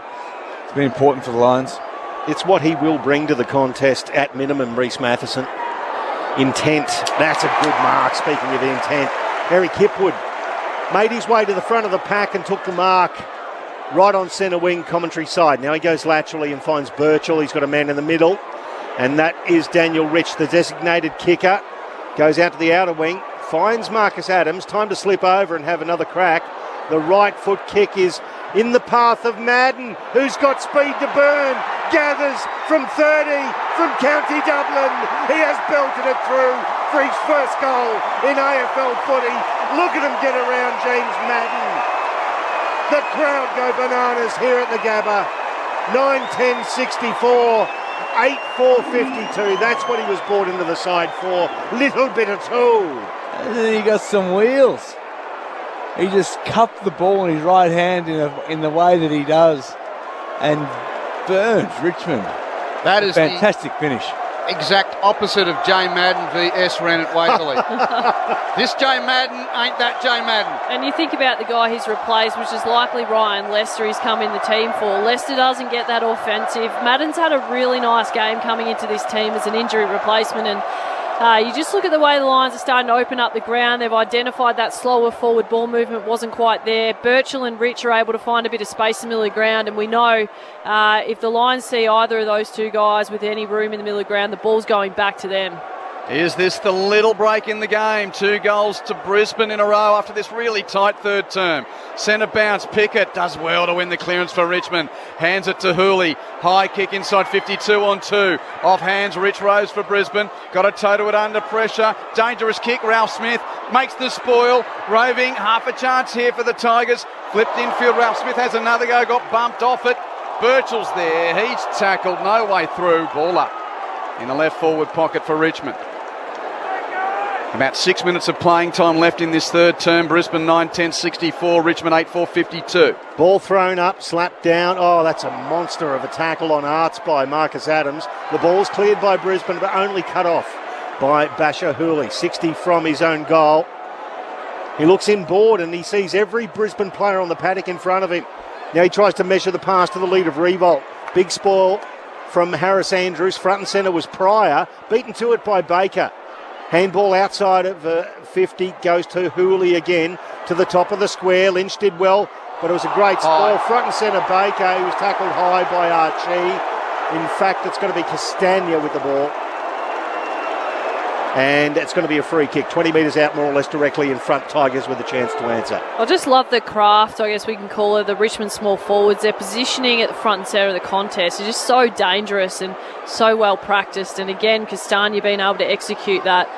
He plays on now, wheels around onto his right foot and misses from 15 metres out. A drop punt would have sufficed, but he loves that curling right footer. One behind and a wasted opportunity. 11 points the margin. 64 plays 53. That baffles me beyond description for a guy more than 100 games experience. Like, no angle, 30 metres out. He's a nice kick of the footy too. Oh, Sonia. yeah. Rich runs to the pocket, booms his left boot, almost towards the southern wing. McInerney spoils Nankervis. Ball to ground level, foraging for it. Baker and Archie, neither can sort it out. Sully, how do you tell the modern footballer just take their time and, do the simple things right? That was crazy from Castagna. Different game these days, isn't it? Oh, I don't know why. No clearance from this stoppage either. And it was almost like he had his head away from goal and then swiveled and turned to try and make it like a snapshot. It was almost like, okay, do not tell my brain I'm going to have a set shot drop punt from 30 metres out. Ball slapped forward for Richmond again. Basher Hooley inside 50 or just to the edge of it. It landed at the feet of Arts. He couldn't control it over the boundary line for a throw in. To finish on that, the echoing thoughts of the great number 16, Jonathan Brown. Want the pressure, own the moment, be the man when you're the goal kicker. And Castagna's done it so many times before. Yeah, he has. Throw in across the arc of 50. McInerney pushes it down for Brisbane. Tackled off the ball without it, McCluggage. Umpire says play on. Baker beaten to it by Jackson Pryor. He kicks it to the outer wing. Through hands there of Bolter. It was the no-look handball to Hooley. He and McCluggage clash, picked up by McIntosh, smothered by Lyons. It's back onto the logo on the outer side. McIntosh picks it up. Danaher tackles him into the deck. Umpire says we'll ball it up. Both sets of fans wanting a free kick. The umpire did the right thing and said it was a draw. Brisbane lead by 11 points, getting late in this very tight third term. Double spike spoil there, or fist there from McInerney. Ends up with Zorko. Brisbane get the clearance. He tumbles a hoping kick to half forward. Met by Hipwood, accosted by Grimes. Ball dropped. Picked up by Bolter of Richmond. Hand pass to a contest. Zorko went in and got it, but his hand pass turned over. Stolen by Martin. Hands it to Graham. Umpire says no, come back. Free kick to the Brisbane captain. And then Graham kicks it over his head. It was pretty close. Ump's not going to give the 50 despite the crowd saying, give the Zorko half 100. No, from 70, Zorko kicks it to the pocket. Danaher! Floating elegantly across the front of the pack. Takes a mark. And here's a moment for Big Joe at his new home. It's an 11-point lead for Brisbane over Richmond. 26 minutes third term. He's had two pretty easy-ish set shots, which he's missed. This one, left forward pocket for the natural left footer. And it looks like he's shaping up for the right-footed snap punt. They'll go off if he kicks it. He has a go, does Joe. He's kicked it! And he puts his fists to the crowd in the pocket in salute. That is the Danaher show, isn't it? Misses the set shots, then non-preferred right foot snap for his first goal of the night. Brisbane making the move. They've kicked 3 goals in a row to lead 10-10-70 to 8-5-53. You can see the chemistry between the Brisbane forwards grow week on week. It was Hipwood that stayed down, allowing Danaher just to drift across, and when Hipwood engaged the key defenders, and I think Big Nank was down there as well, just allowed Danaher the ability to jump at the ball. And this type of chemistry takes time to build, but they're doing it really well at the moment, the Lions, and Joe Danaher has just got the ability to engage the entire crowd, hasn't he? Because he can be a little bit unpredictable, but he's got an uncanny knack of doing those difficult things well. It doesn't hurt that he's got a big smile on his dial as well every time he's on the screen as Richmond get this clearance. Pickett turned the ball over though. Charlie Cameron put his weight into it. He gathered it, was tackled off it. Then the umpire says we'll ball it up as Matheson was about to break away. Thrown up, McInerney. Off his hands, McCluggage buffeted off it. Picked up by Rich onto his left boot. Bouncing ball. Grimes versus Coleman. Grimes overruns it. Goes back, gathers. Handball Pickett. Handball Hooley. Now handball Baker. He's got time to recover. No, he doesn't. He got belted. Mitch Robinson's having a bit of fun out there in the tackling stakes tonight, Quinton Hull. Holding the ball. Robinson kicks inside 50, but Nankervis's chest is in the way of the lead of Hipwood. But he takes the mark for Richmond. The Tigers need three-quarter time here, Brad and Lauren. 2 minutes to go. Yeah, they do. And Curvis with the left boot from the right back pocket. Kicks it to the southern wing. Beyond the hands of McInerney. Andrews roves for Brisbane. Hands it to McInerney. Under pressure. Somehow got it to toe. And then rucked his own little chip in the air. Tapped it down to Zorko, who taps it along the ground. Sockers it onto the chest of Coleman. Dropped the diving mark. Inside 50 for Brisbane. Matheson gives away a high kick, free kick, as Baker attacked the footy hard for Richmond. He hands it off to Short, who kicks it across to Ross. Takes the mark beyond defensive 50 for Richmond at left half back. Jack Ross kicks it to Basher Hooley, but it was a 2-on-1. Great spoil from Jared Lyons. Actually punched it straight into the arms of Zach Bailey on the commentary wing. He went back inboard to Hipwood. Hipwood across the ground. Dangerous kick. Aggressive kick finds Mitch Robinson. Still inside the centre square, but on the other side of the ground. Joe Danaher almost by himself at left half forward. Gathers. Spearing pass.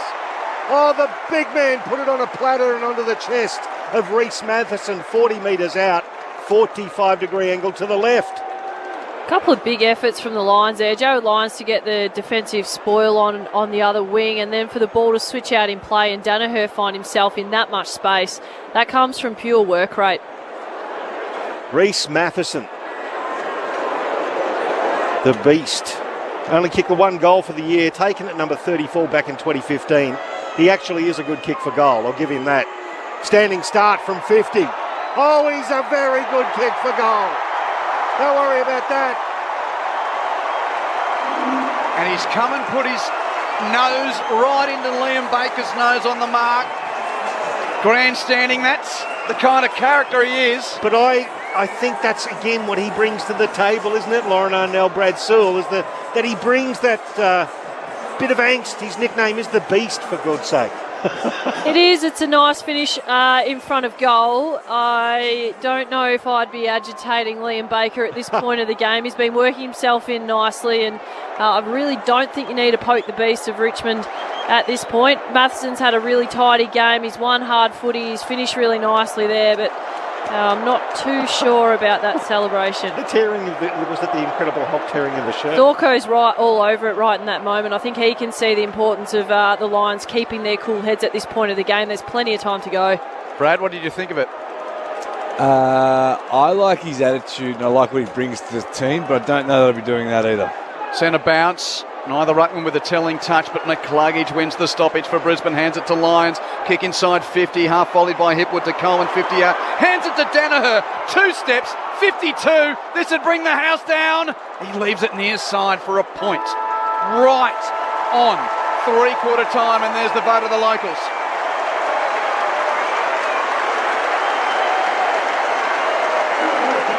We spent 2/3 of that term, so it seemed, in stoppages and tangles and wrestles and emotion. But Brisbane found 4 goals at the back end of that quarter, and it is a neat 4-goal lead at 3/4 time. Brisbane 11-11, 77 lead Richmond 8-5, 53. In that term, the Lions kicking 4-2 to Richmond's 1-3.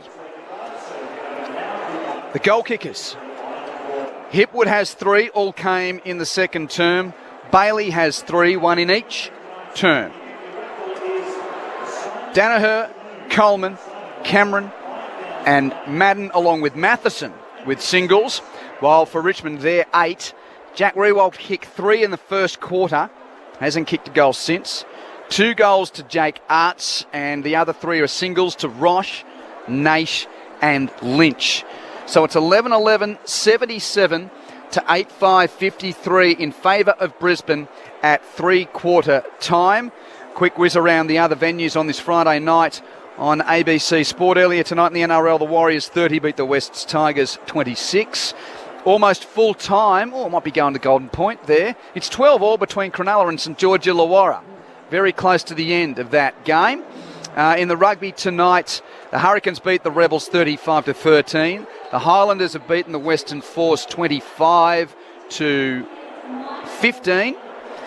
Brisbane beat Newcastle 2-1 in the A-League, and in the NBL, Illawarra 81 has defeated Adelaide 73, and they're just underway in the Wildcats Taipans game. Perth 20, Cairns 19 early on there. 4 goals to lead to Brisbane. 3-quarter time at the Gabba on Grandstand AFL.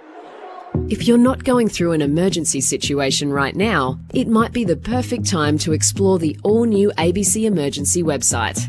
ABC Emergency lets you search for incidents near you, or you can check on other locations around the country. There's also a handy button that lets you listen to the local ABC radio station closest to the emergency. abc.net.au/emergency. Save it in your favourites now and keep listening to ABC Radio, your emergency broadcaster. The 2021 AFL Premiership season on ABC Radio and on ABC Sport Digital. Zorko, inside 50, through the hands of Hipwood.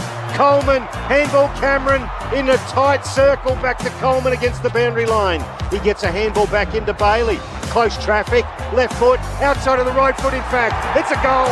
Oh, Bailey gets his third. Marcus Adams, time to slip over and have another crack. The right foot kick is in the path of Madden, who's got speed to burn. Gathers from 30, from County Dublin. He has belted it through for his first goal in AFL footy. Look at him get around James Madden. No, from 70, Zorko kicks it to the pocket. Danaher! Floating elegantly across the front of the pack. Takes a mark, and it looks like he's shaping up for the right-footed snap punt. They'll go off if he kicks it. He has a go, does Joe. He's kicked it! Joe Danaher, almost by himself at left half forward. Gathers, spearing pass.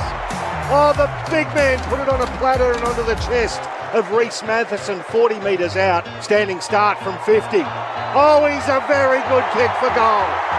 Don't worry about that. The 2021 AFL Premiership season on ABC Radio and on ABC Sport Digital. The Challengers have made the move, as did the Dogs, as did the Giants. What have the Champs got in response? It's Brisbane leading by 4 goals at 3-quarter time, 11-11, 77 to 8-5, 53. And our way to Brad Sewell and Lauren Arnell. Indeed, that Sharks-Dragons game has gone into Golden Point, 12 all. But, well, how did they break it open, Lauren? Because, as mentioned, it was almost beyond a half of the quarter, almost 2/3 of the quarter was so tight. And then 18 and a half minutes, 21 minutes, 27 and 30th minute mark, those 4 goals at the back end of the term, red time goals for Brisbane. Yeah, certainly through those early stages of the quarter and perhaps even the first 10 to 15 minutes of the quarter, it felt like it was Richmond's momentum. And I know we talked about that, Sully, but it's very much in Richmond's front half. The Lions weren't able to generate the inside 50s that they had in that second quarter. But Richmond didn't capitalise. They only kicked the 1-goal-3 for the quarter. And as you said, Q, just then, Lions just persisted. They had a couple extra numbers behind the ball. They covered off the outside again. And to be able to generate those shots at goal particularly came from a bit of work rate. Loved Danaher's impact late in that third quarter. And to put on 4 goals too, where it seemed Richmond had swung back the momentum, is pretty crucial for this Lions group. And I think what I take from last week with Richmond at beating the Giants, we know they're not going anywhere. This is going to be a cracking last quarter. They're going to throw the kitchen sink here at the Lions at the Gabba. Inside 50s, 49 to 32 in Brisbane's favour.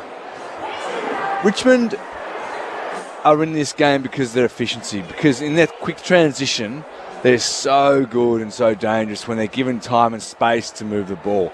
So long as Brisbane can shut that down and continue to be the agitator, continue to stay on the front foot, continue to bring that pressure and intensity around the contest and around the ball, that should see them be able to take this game away. 4 goals to lead to Brisbane. The final term is about to get underway here at the Gabba. Brisbane with the lead over the Champs. Great bounce from umpire Chris Donlan. Lions with the first clearance through Jared Lyons to right half forward. Bounces away from Link McCarthy. He ends up getting his hands to it. Handball back to Pryor. He bounces it towards the arc of 50, now picked up by McIntosh.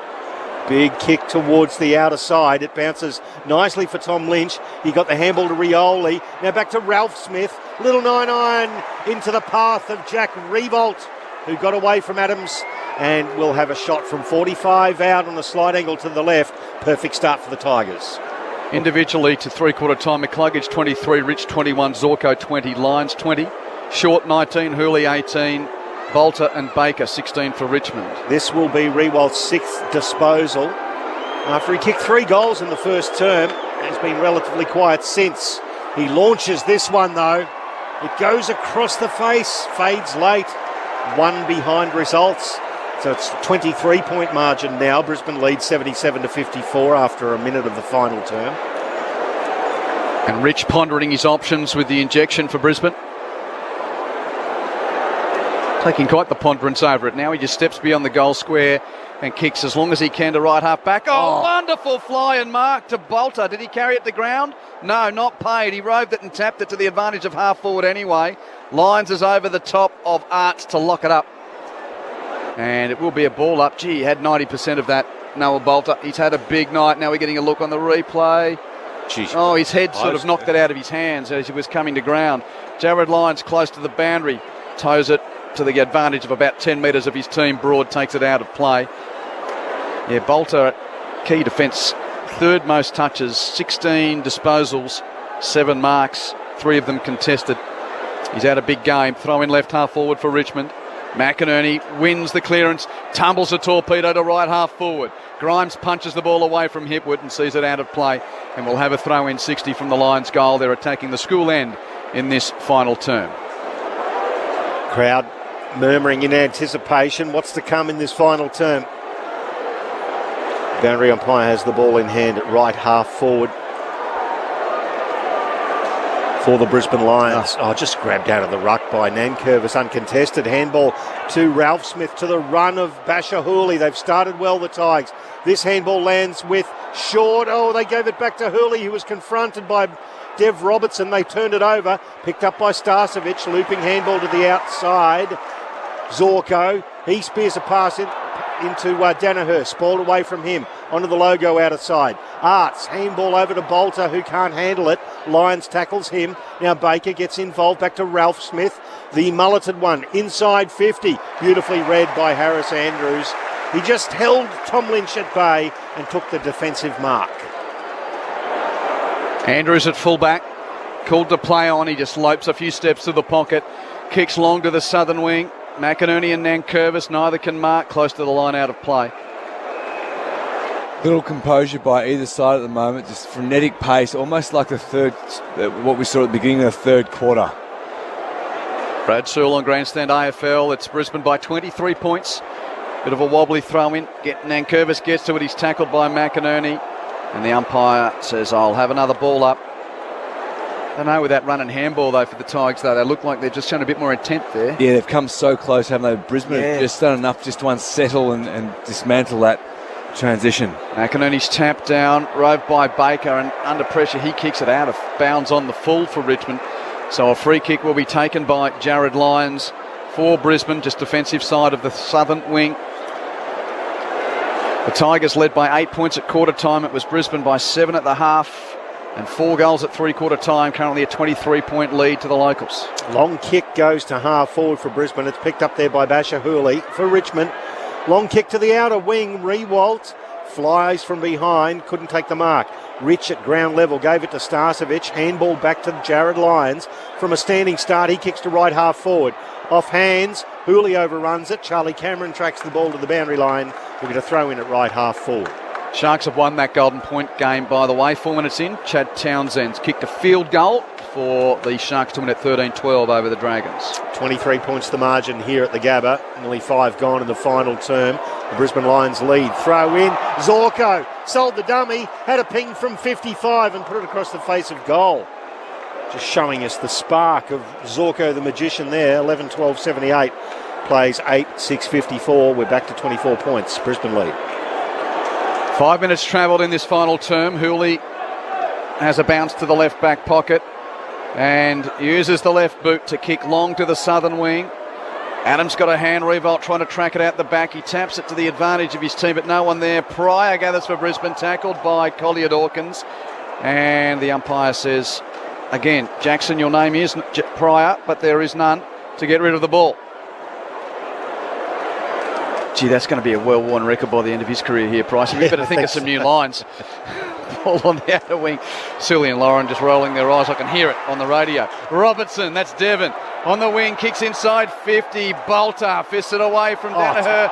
Then Hooley runs down. Great tackle on McCarthy, who thought he had more time, but the bearded Basher got him.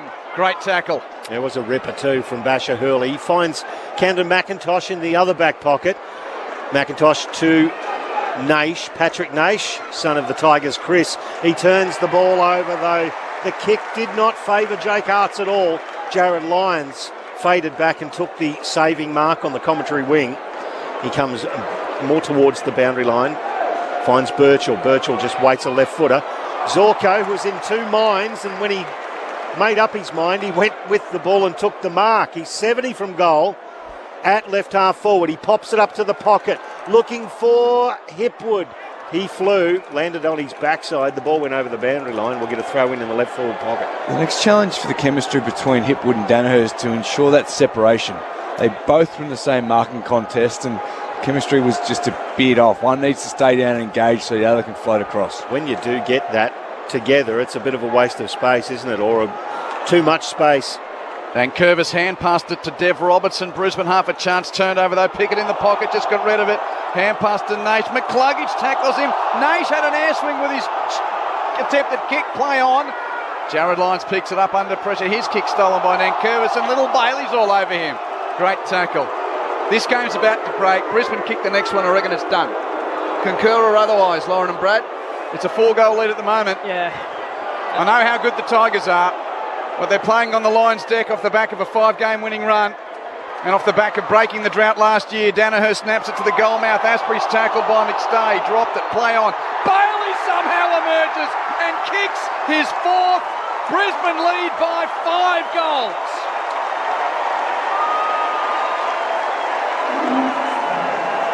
Do we dare? Do we dare call it done? 8 minutes into the final term.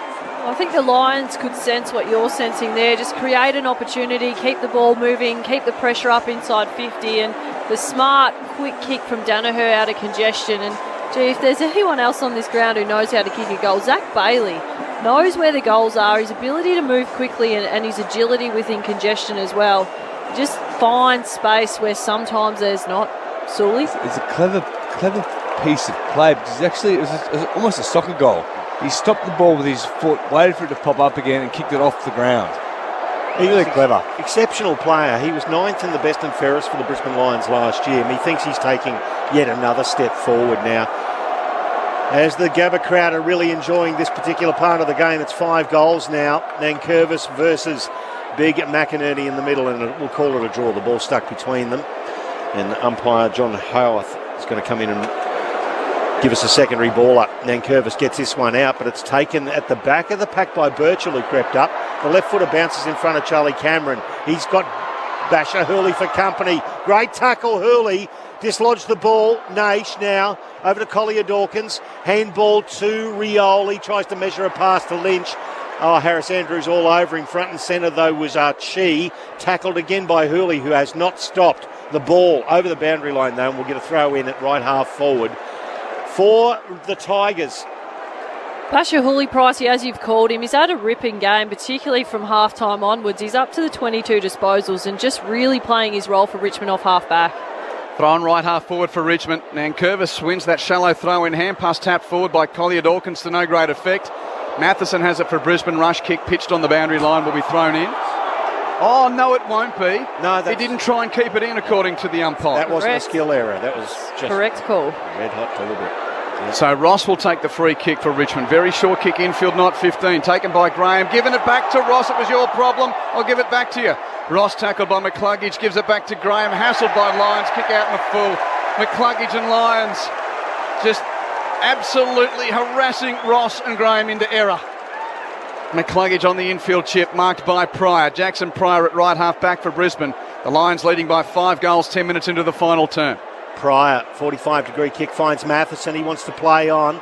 Man in the middle was Zorko. He missed him.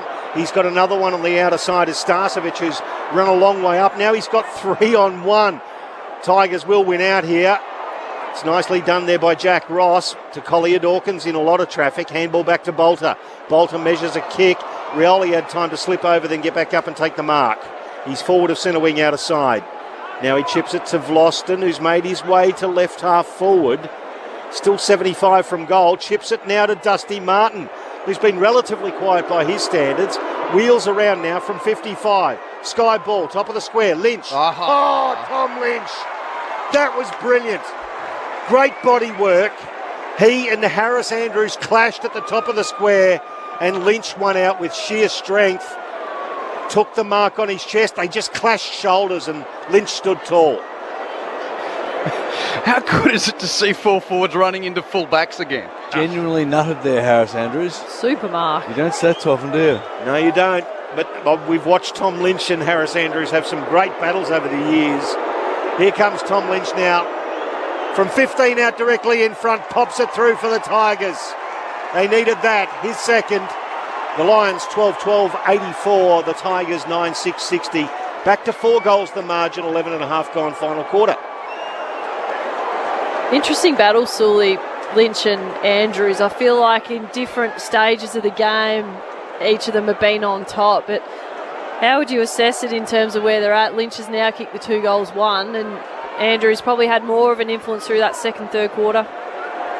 It almost break even, but I think that the Riewoldt-Adams duel is the one that's been a bit more telling. You know, you take those 3 goals in the first quarter for Riewoldt. 3 goals in the first quarter for Riewoldt. I mean, you take those away, it's a different game right now. Adams looks like he was in for a bath in the first quarter, but he's come back pretty hard, hasn't he? He's rebounded well, hasn't he? All things considered. So, 1 down, 4 to go. If Richmond are to pull square, there's still 12 and a half minutes of game time left from the centre bounce. The outer zone umpire's found a free kick, and it's going to Matheson off the ball. So Reece Matheson will get the clearance for Brisbane here in that lush centre pitch area. Runs through the bullseye, drives it deep to full forward. McStay got to the front, but Hipwood gets to the drop and takes the mark against Broad. Oh, is this the coming of age? Just gone beyond the 100 games, Eric Hipwood. He's shown bits and pieces in games at different times. Finally getting a bit of help in that forward line. And he's lining up for his 4th against the reigning champs. His conversion's been questionable through times of his career, but tonight he is 3 goals straight for the Cream. 33,000 at the Gabba. Watch Eric Hipwood hit it from 30 and kick the goal to put Brisbane back out by 5.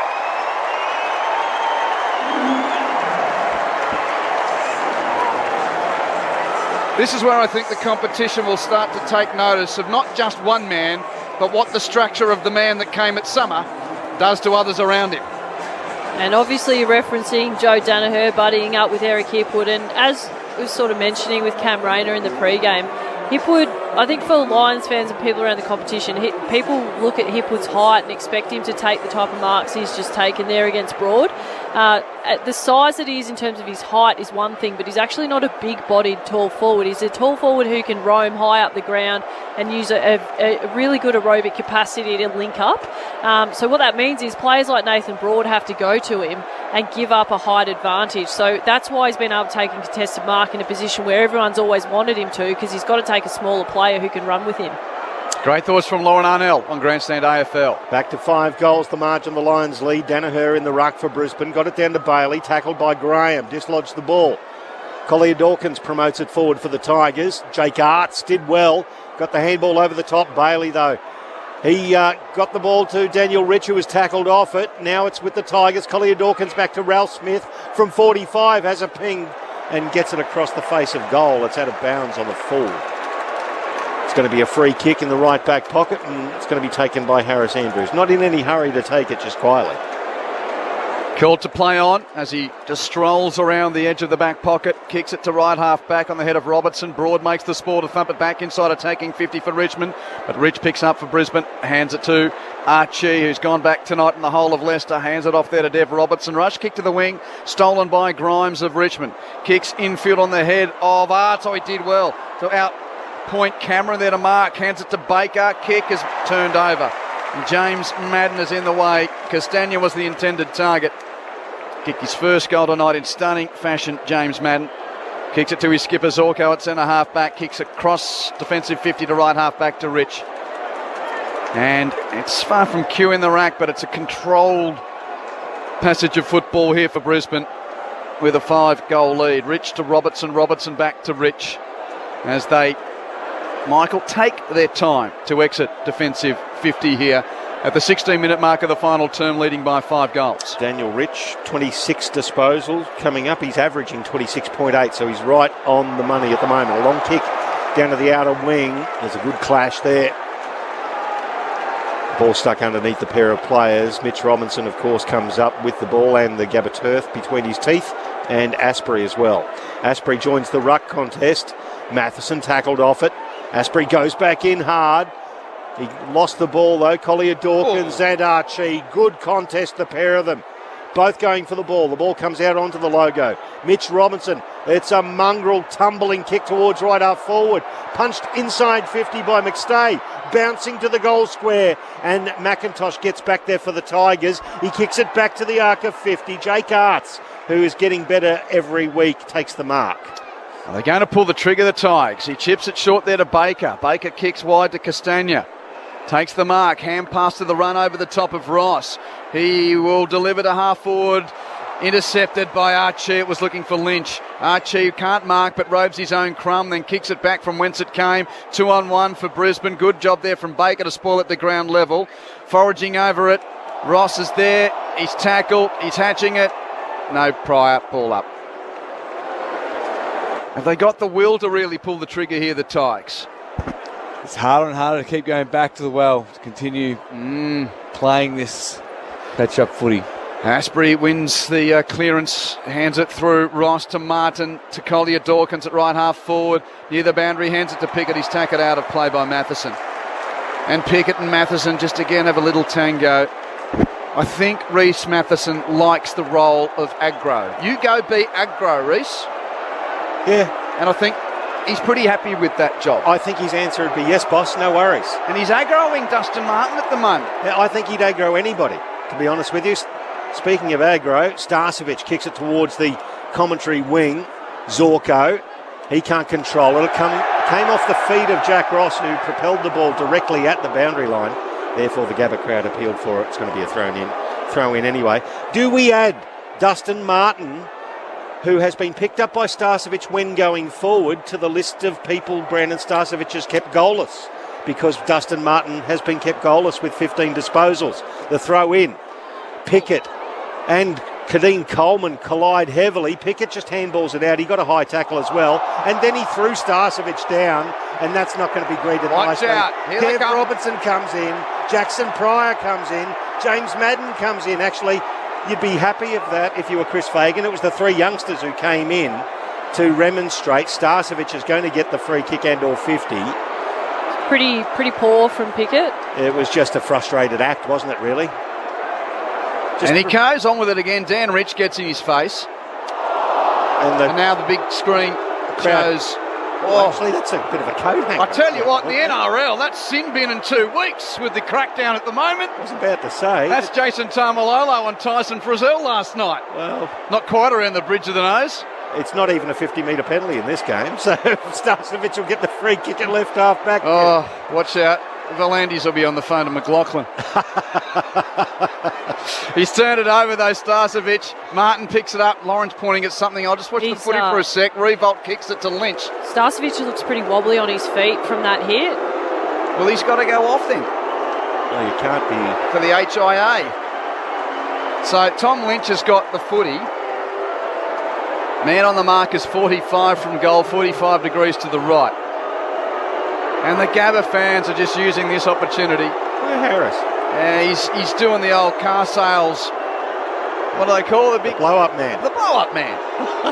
Lynch from 50. Oh, cop that. What a great kick from a key forward. Straight over the goal umpire's hat. He's got 2 in the final quarter. He's got 3 for the game. Brisbane lead by 4 goals. There's 7.5 minutes left. If it wasn't Richmond, we wouldn't dare entertain the thought, but it is, and we will. You're nodding your head, Sully. You give them a chance, don't you? They've done it before. Does Pickett get time for that as unduly rough or something like that? Very close, doesn't it? I don't know. It didn't look like it actually slipped up. It just looked like he meant to do It was Adam's apple type of region. It wasn't jaw. It was sort of higher than the pectoral region. But it just didn't look good. Anyway, we're back. The Lions fans sensing that their team might be just about to. They had 10 years. They had 10 years of pain to vent, and last year's finals wasn't enough because the Tigers went on to win the comp, and Brisbane didn't even make the big game. Well, there you go. I think they might have a memory of that, Q. We're back into the middle. Now there's been 666 infringement. Yeah, and it's against Richmond, so everybody gets a fair warning while we wait. And now we're back into the middle. The umpire in Chris Donlan will throw it up. McInerney fists it towards the outer side. Pickett already getting boos. Handball back to Vlosten. Vlosten now high ball to centre half forward. Arts was handled well by Madden. The ball spills. Archie tackled into the ground right at centre half forward for the Tigers. And we'll have a ball up. Nankervis versus McInerney again. Nankervis gets it forward. Starcevic roves, toes it forward into the hands of Bailey. He gets it to the outer wing. Well done, Dylan Grimes. He beat Kadeem Coleman to the ball and took the mark on the logo out of side. If they're going to go, they've got to go now. 4 goals the deficit, 7 minutes to play. He kicks it to the pantomime villain. Pickett marks, plays on, runs around Madden. Kick the goal, Marlon. No, he goes to the goal square. He's turned it over. It's on the head of Andrews and he takes the mark. With Collier Dawkins there, the target, the kick wasn't really to his advantage. Adams takes the mark from Andrews, but then kicks it over the head of Devon Robertson. Gives Hooley a chance in the pocket. Hands it to Baker, taps it to Hooley. Hands it to Grimes. Stolen by Coleman of Brisbane. His little kick around the wing. Spins like a top as the two big men go after it. Then Curvis beats McInerney to the ball. Not a great handball. Coleman followed up and won it. Hand it to the shins of Danaher. Had a fumble, picked it up. Hands it back to McCluggage on the wing rush. Kick to half forward. Vlosten in the chop. Doesn't mark, but controls the ground level. Hand pass out the back to Asprey and then to Broad at centre half back. He sold the dummy, then got onto the left foot. He was trying to find Hurley. It bounced past him. Mitch Robinson picks it up. Gets it to Coleman. Broad jumps over the top of him and spoils the ball over the boundary line. He's a fearsome competitor, Nathan Broad. And the right half forward for Brisbane. They're leading by 24 points with 23 minutes gone to the final term. There will be a throw in. McInerney and Nankervis in the front position. Gets it back towards the boundary line. Pickett. And the crowd loved it because he fumbled it over the boundary line. There'll be another throw in. I love your term just before, the pantomime villain cue. There's got to be one in every show. And Marlon Pickett is the one of the last few minutes here at the Gabba. Nankervis gets it down to the arc of 50. Mitch Robinson, now Archie. Tumbling ball inside 50. McStay versus Broad again. And they both track the ball over the boundary. 30 out for a throw-in. Time running out for Richmond now, just 5.5 minutes left. And Brisbane lead by 4 goals. Having had a decade-long drought against the Tigers, which was broken in the finals last year. And this looks like doubling it up for a 6-game winning run for Chris Fagan's boys. McCluggage roves in the pocket, hands to Mitch Robinson, snap to the goal mouth. Jared Lyons marks on his chest. And Mitch Robinson turns to the crowd, pumps them up. He's on the big screen high-fiving Reece Matheson, and now the attention will fall to Jared Lyons at the school end. And although it may have been out of reach, you got to wait to the end when you're playing the reigning champs to really call it a night. But Jared Lyons is about to put Richmond's lights out at the Gabba.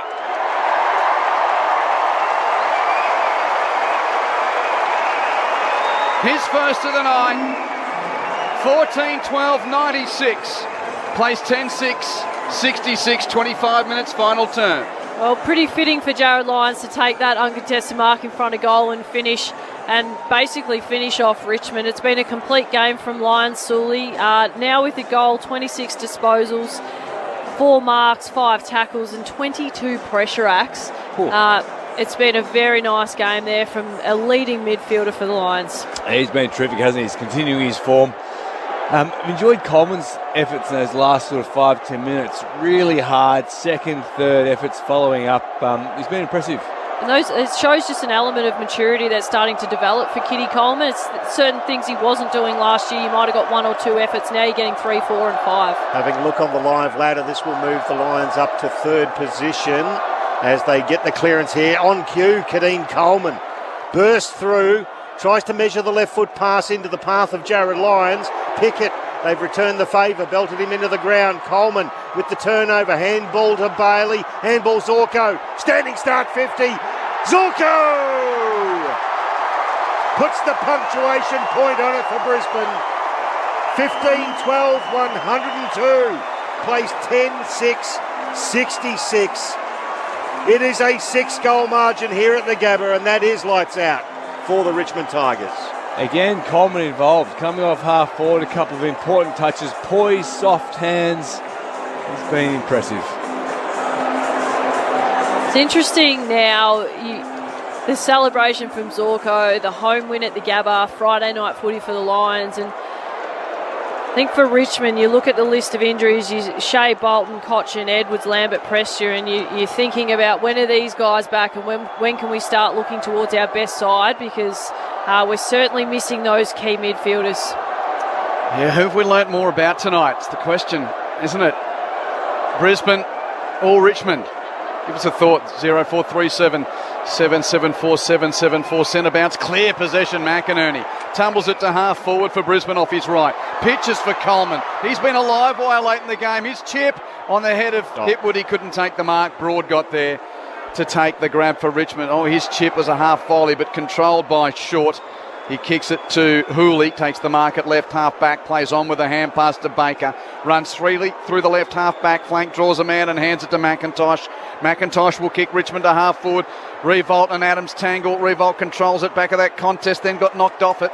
He taps it along the ground, hoping for Vlosten, who got jumped onto by Adams in the back. Free kick to Nick Vlosten. He's at left half forward, 50 metres out. And plays on with a kick to the corridor. Beautifully placed for Jack Ross, who takes the mark 30 out directly in front. And the fizzle of the Tigers fans that were giving us a balance of crowd throughout this contest. Those in yellow and black have just dissipated in their enthusiasm. They realise this night is done. But can they get some late joy from Jack Ross here, who's already kicked one tonight? That finish is good enough for a second to trim the margin back to 5 goals. 15-12, 102, plays 11-6, 72. Brisbane in front, 28.5 final term. The Tigers faithful, they haven't left the ground yet. They're sticking it out, which is great to see. Having a look at the crowd queue, 31,127 people. That's a good Friday night effort here in Brisbane. Yep. About 1,500 more than the grand final. Well, there you go, different circumstances. Exactly. But there's one thing that the Richmond fans do here in, I've seen historically, they don't leave. They like to stay. It's like their song says, never mind the final siren and all of that, fight and win. I don't think it's going to happen tonight. But not today. But they will stick around to have a look at it. I'd love to know, when we get to the end of the game, we take a moment or two, what it tells us about Richmond, what it tells us about Brisbane, this game. I think, now we know the Lions were humming, but, they had some cheap kills. This is a decent kill, but, well, the up and down Tigers are down again. Yeah, it's Madden now wins the ball. Zorko kicks it to the outer side. Kadeen Coleman did well. Tried to get the ball back to himself, but McIntosh ended up getting in the way. Got it back to Vlosten, who measures a kick onto the outer side. Finds Daniel Rioli.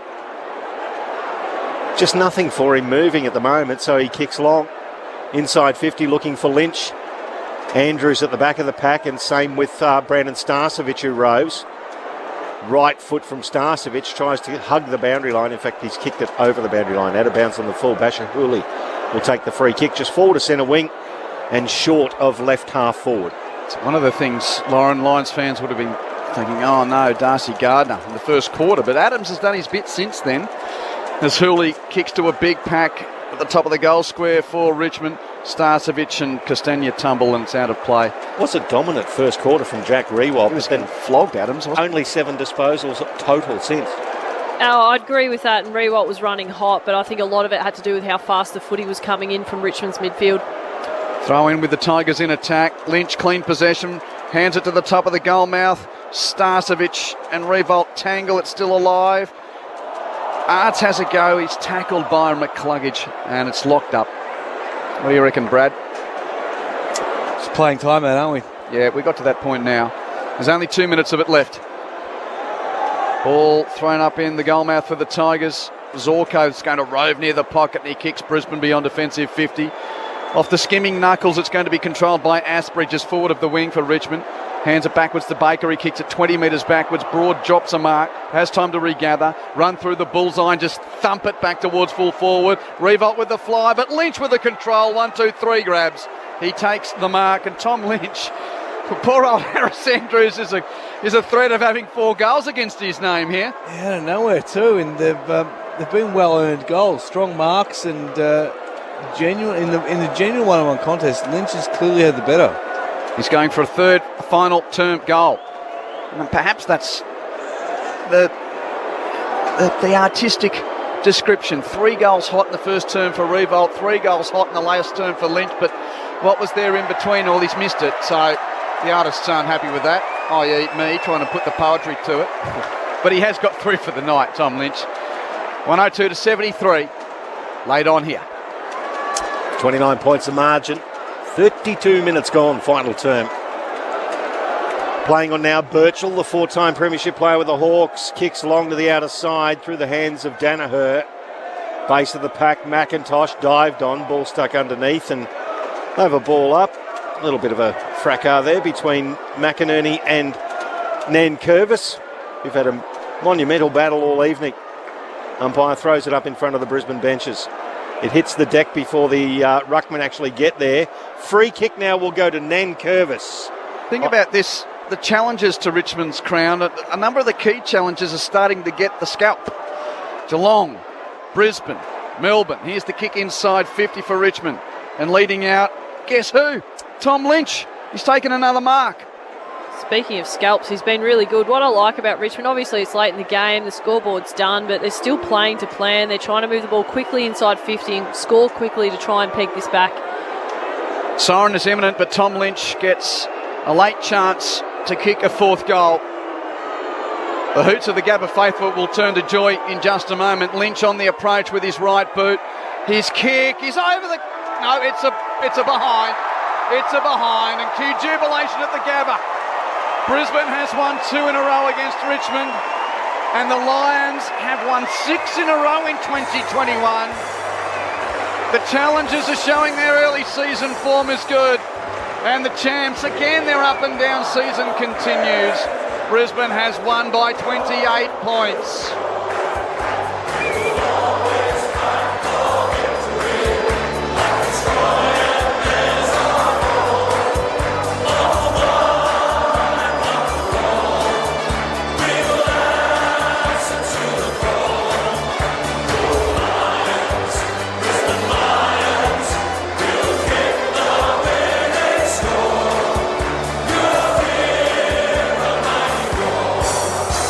Tigers led by 8 points at quarter time, but Brisbane by 7 at half time, 24 at 3/4 time, and won it in the end by 28 points. 15-12, 102 to 11-8, 74.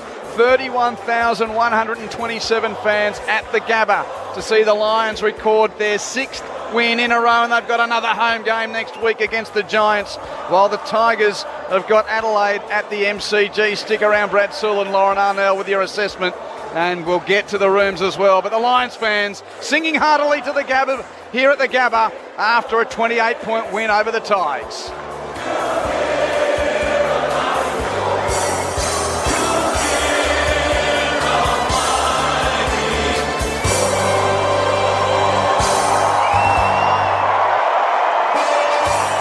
Quite as loud as the Royal first week of the finals last year, but still a hearty release of emotion.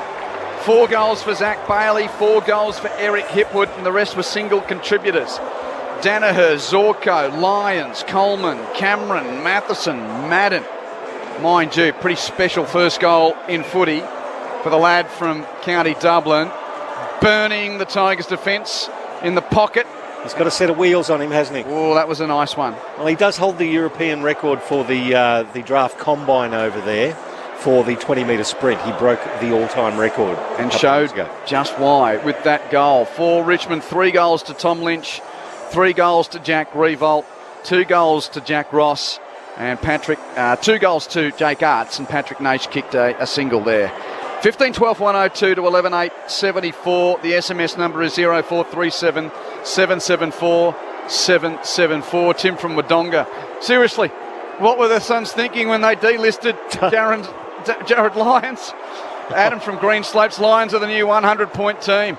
Go Brisbane. Thank you, Adam. 0437 774 774. Brad Sewell and Lauren Arnell.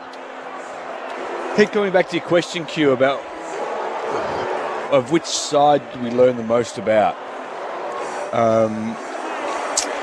How much trust have you got left in Richmond?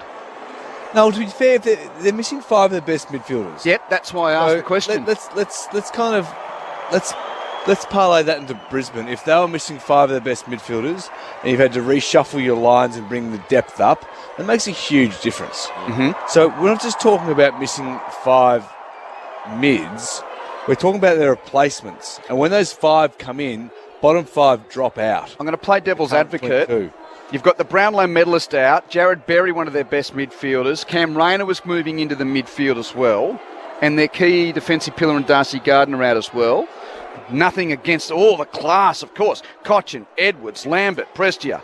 Okay, I get that. I'm just trying to stoke that footy brain of yours, because we just assume that because of the names of what the Richmond group has done, that they're going to be still as effective as that group that Brisbane now has out. I mean, we're talking the reigning Brownlow medalist here.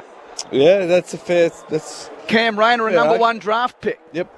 Jared Berry, who's been seen as, a bull in a midfield that didn't really have too many hard nuts outside of the aggression of Robinson and Matheson, who came in tonight. So I'm just poking the bear, Sully. Keep coming. That's a fair argument. Well, you can swap Lockie Neal for Trent Cotchin. There's your Brownlow medalists cancelling each other out. Prestia, Bolton, who's having a career best season as well. Lauren's ready to burst forth here. And then you've got Edwards, who's the most underrated midfielder in the competition. What do you think, Loz? I agree with that last comment. I think Shane Edwards is a much better footballer than what most of the public gives him credit for.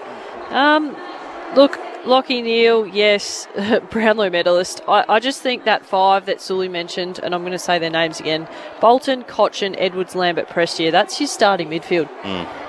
That's anybody's starting midfield, almost, isn't it? Yeah, Lockie Neal's Brownlow medalist, impressive player. But I think that one, Jared Berry, yes, but sort of that wing, roll half forward, complete starting midfield compared to Lockie Neal and Jared Berry. I can understand the argument. You know how much of a fan I am of Dizzy Gardner and Ryan Lester. I just think this is a different game when those 5 players are out there. Brisbane have beaten a team in front of them. You can only beat the team that you're playing against on the night. I think come finals time, if those 5 are fit, this is a very different game. Yeah, well, that's the reason why I thought I'd play devil's advocate there, because do we still trust Richmond when those guys come back? I think so. At this point in time, yes. Yep.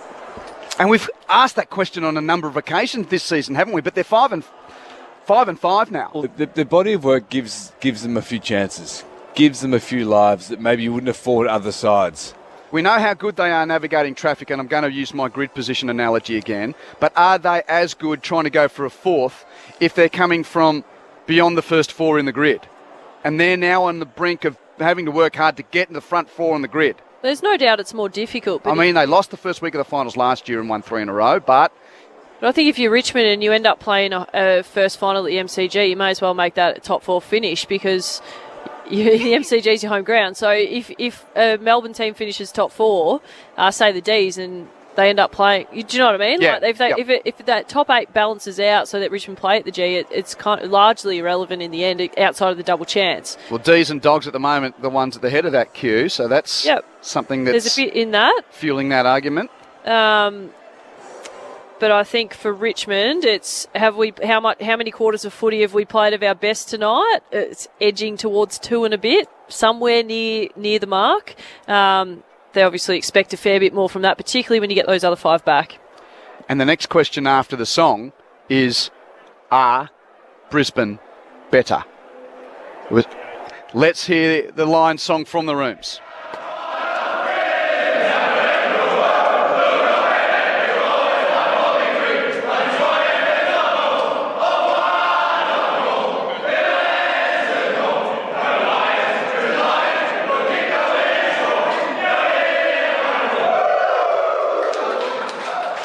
Final score again, 15-12, 102 to 11, 874. Stay with us. We'll get a reaction from the Brisbane rooms. Well, we've got 10 weeks of evidence now, and they've just played the reigning champs. And they're a bit slow out of the blocks, Brisbane, but you think they're going to be better when the whips are cracking? I think so. They're clearly learning the lessons and taking those lessons on board. I mean, they started really poorly tonight, and they showed some maturity in the way they collected themselves, the way they worked back into the game, the way they wrestled the game back to be played on their terms, lowered their eyes, and then a frustrating night for them. The second quarter they controlled the ball movement. It was played in their half. They just didn't capitalise, and they kept on working through that.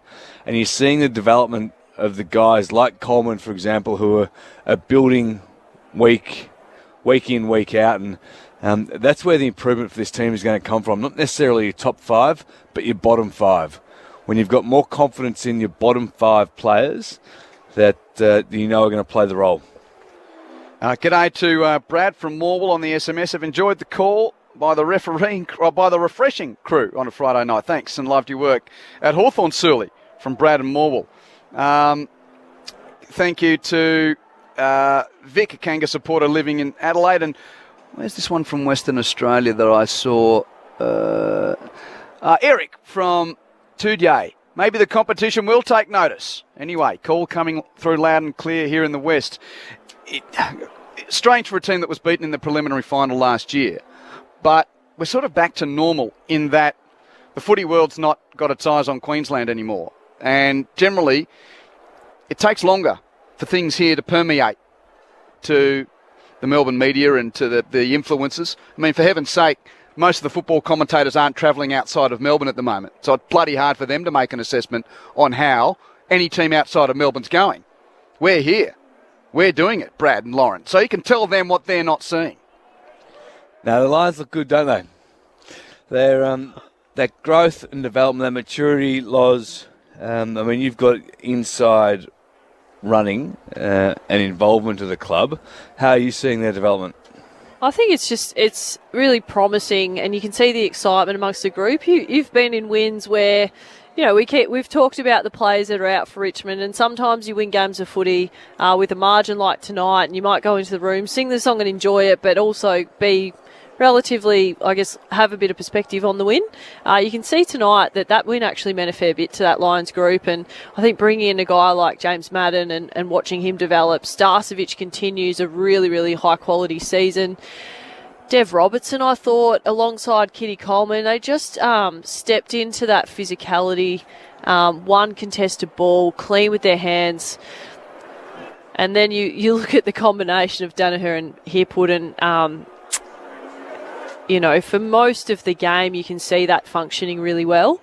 And that's after 10 games of footy together. So I think you get excited about how that builds. I think that the depth of contribution across this Lions group, with some really key injuries last week and off a relatively softer game against the Suns, we saw the impact of that early in the game. Richmond were running very hot early. It's an impressive win for the Lions. And again, just that forward structure, little points to be able to see it work. I don't know who came up with it in the coach's box for Brisbane, but Noah Bolter, I was just love watching him play. But there was one point where they just almost took Danaher out of the game and put him deep, and Bolter had to go.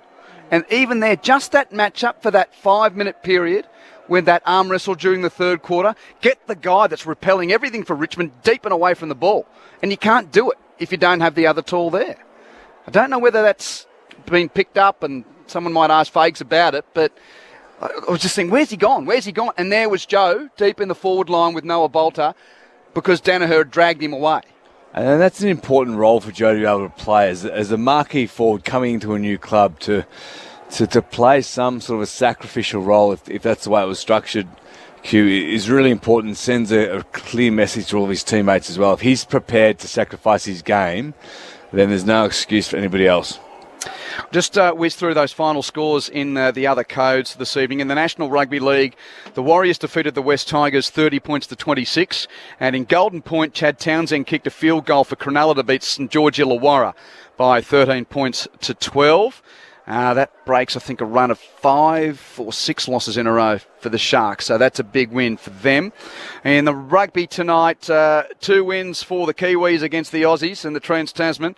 The Hurricanes out of Wellington beat the Rebels 35-13, and the Highlanders out of Otago beat the Force by 25-15. In the A-League, Brisbane 2 has defeated Newcastle 1.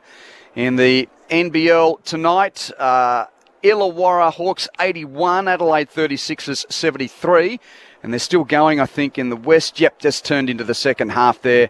It's Perth 59 over the Cairns Taipans 49. Keep those messages coming on 0437 774 774. But let's get down to Zane Bojack at the top of the race. Just putting the binoculars up. Looks like you've got the Lion from the Lions. Yeah, I have got the Lion from the Lions. Last week it was the Marcus Ashcroft medal winner. This week, just a lazy 26 possessions against Richmond in a game that I'm sure the Lions would have loved to have won.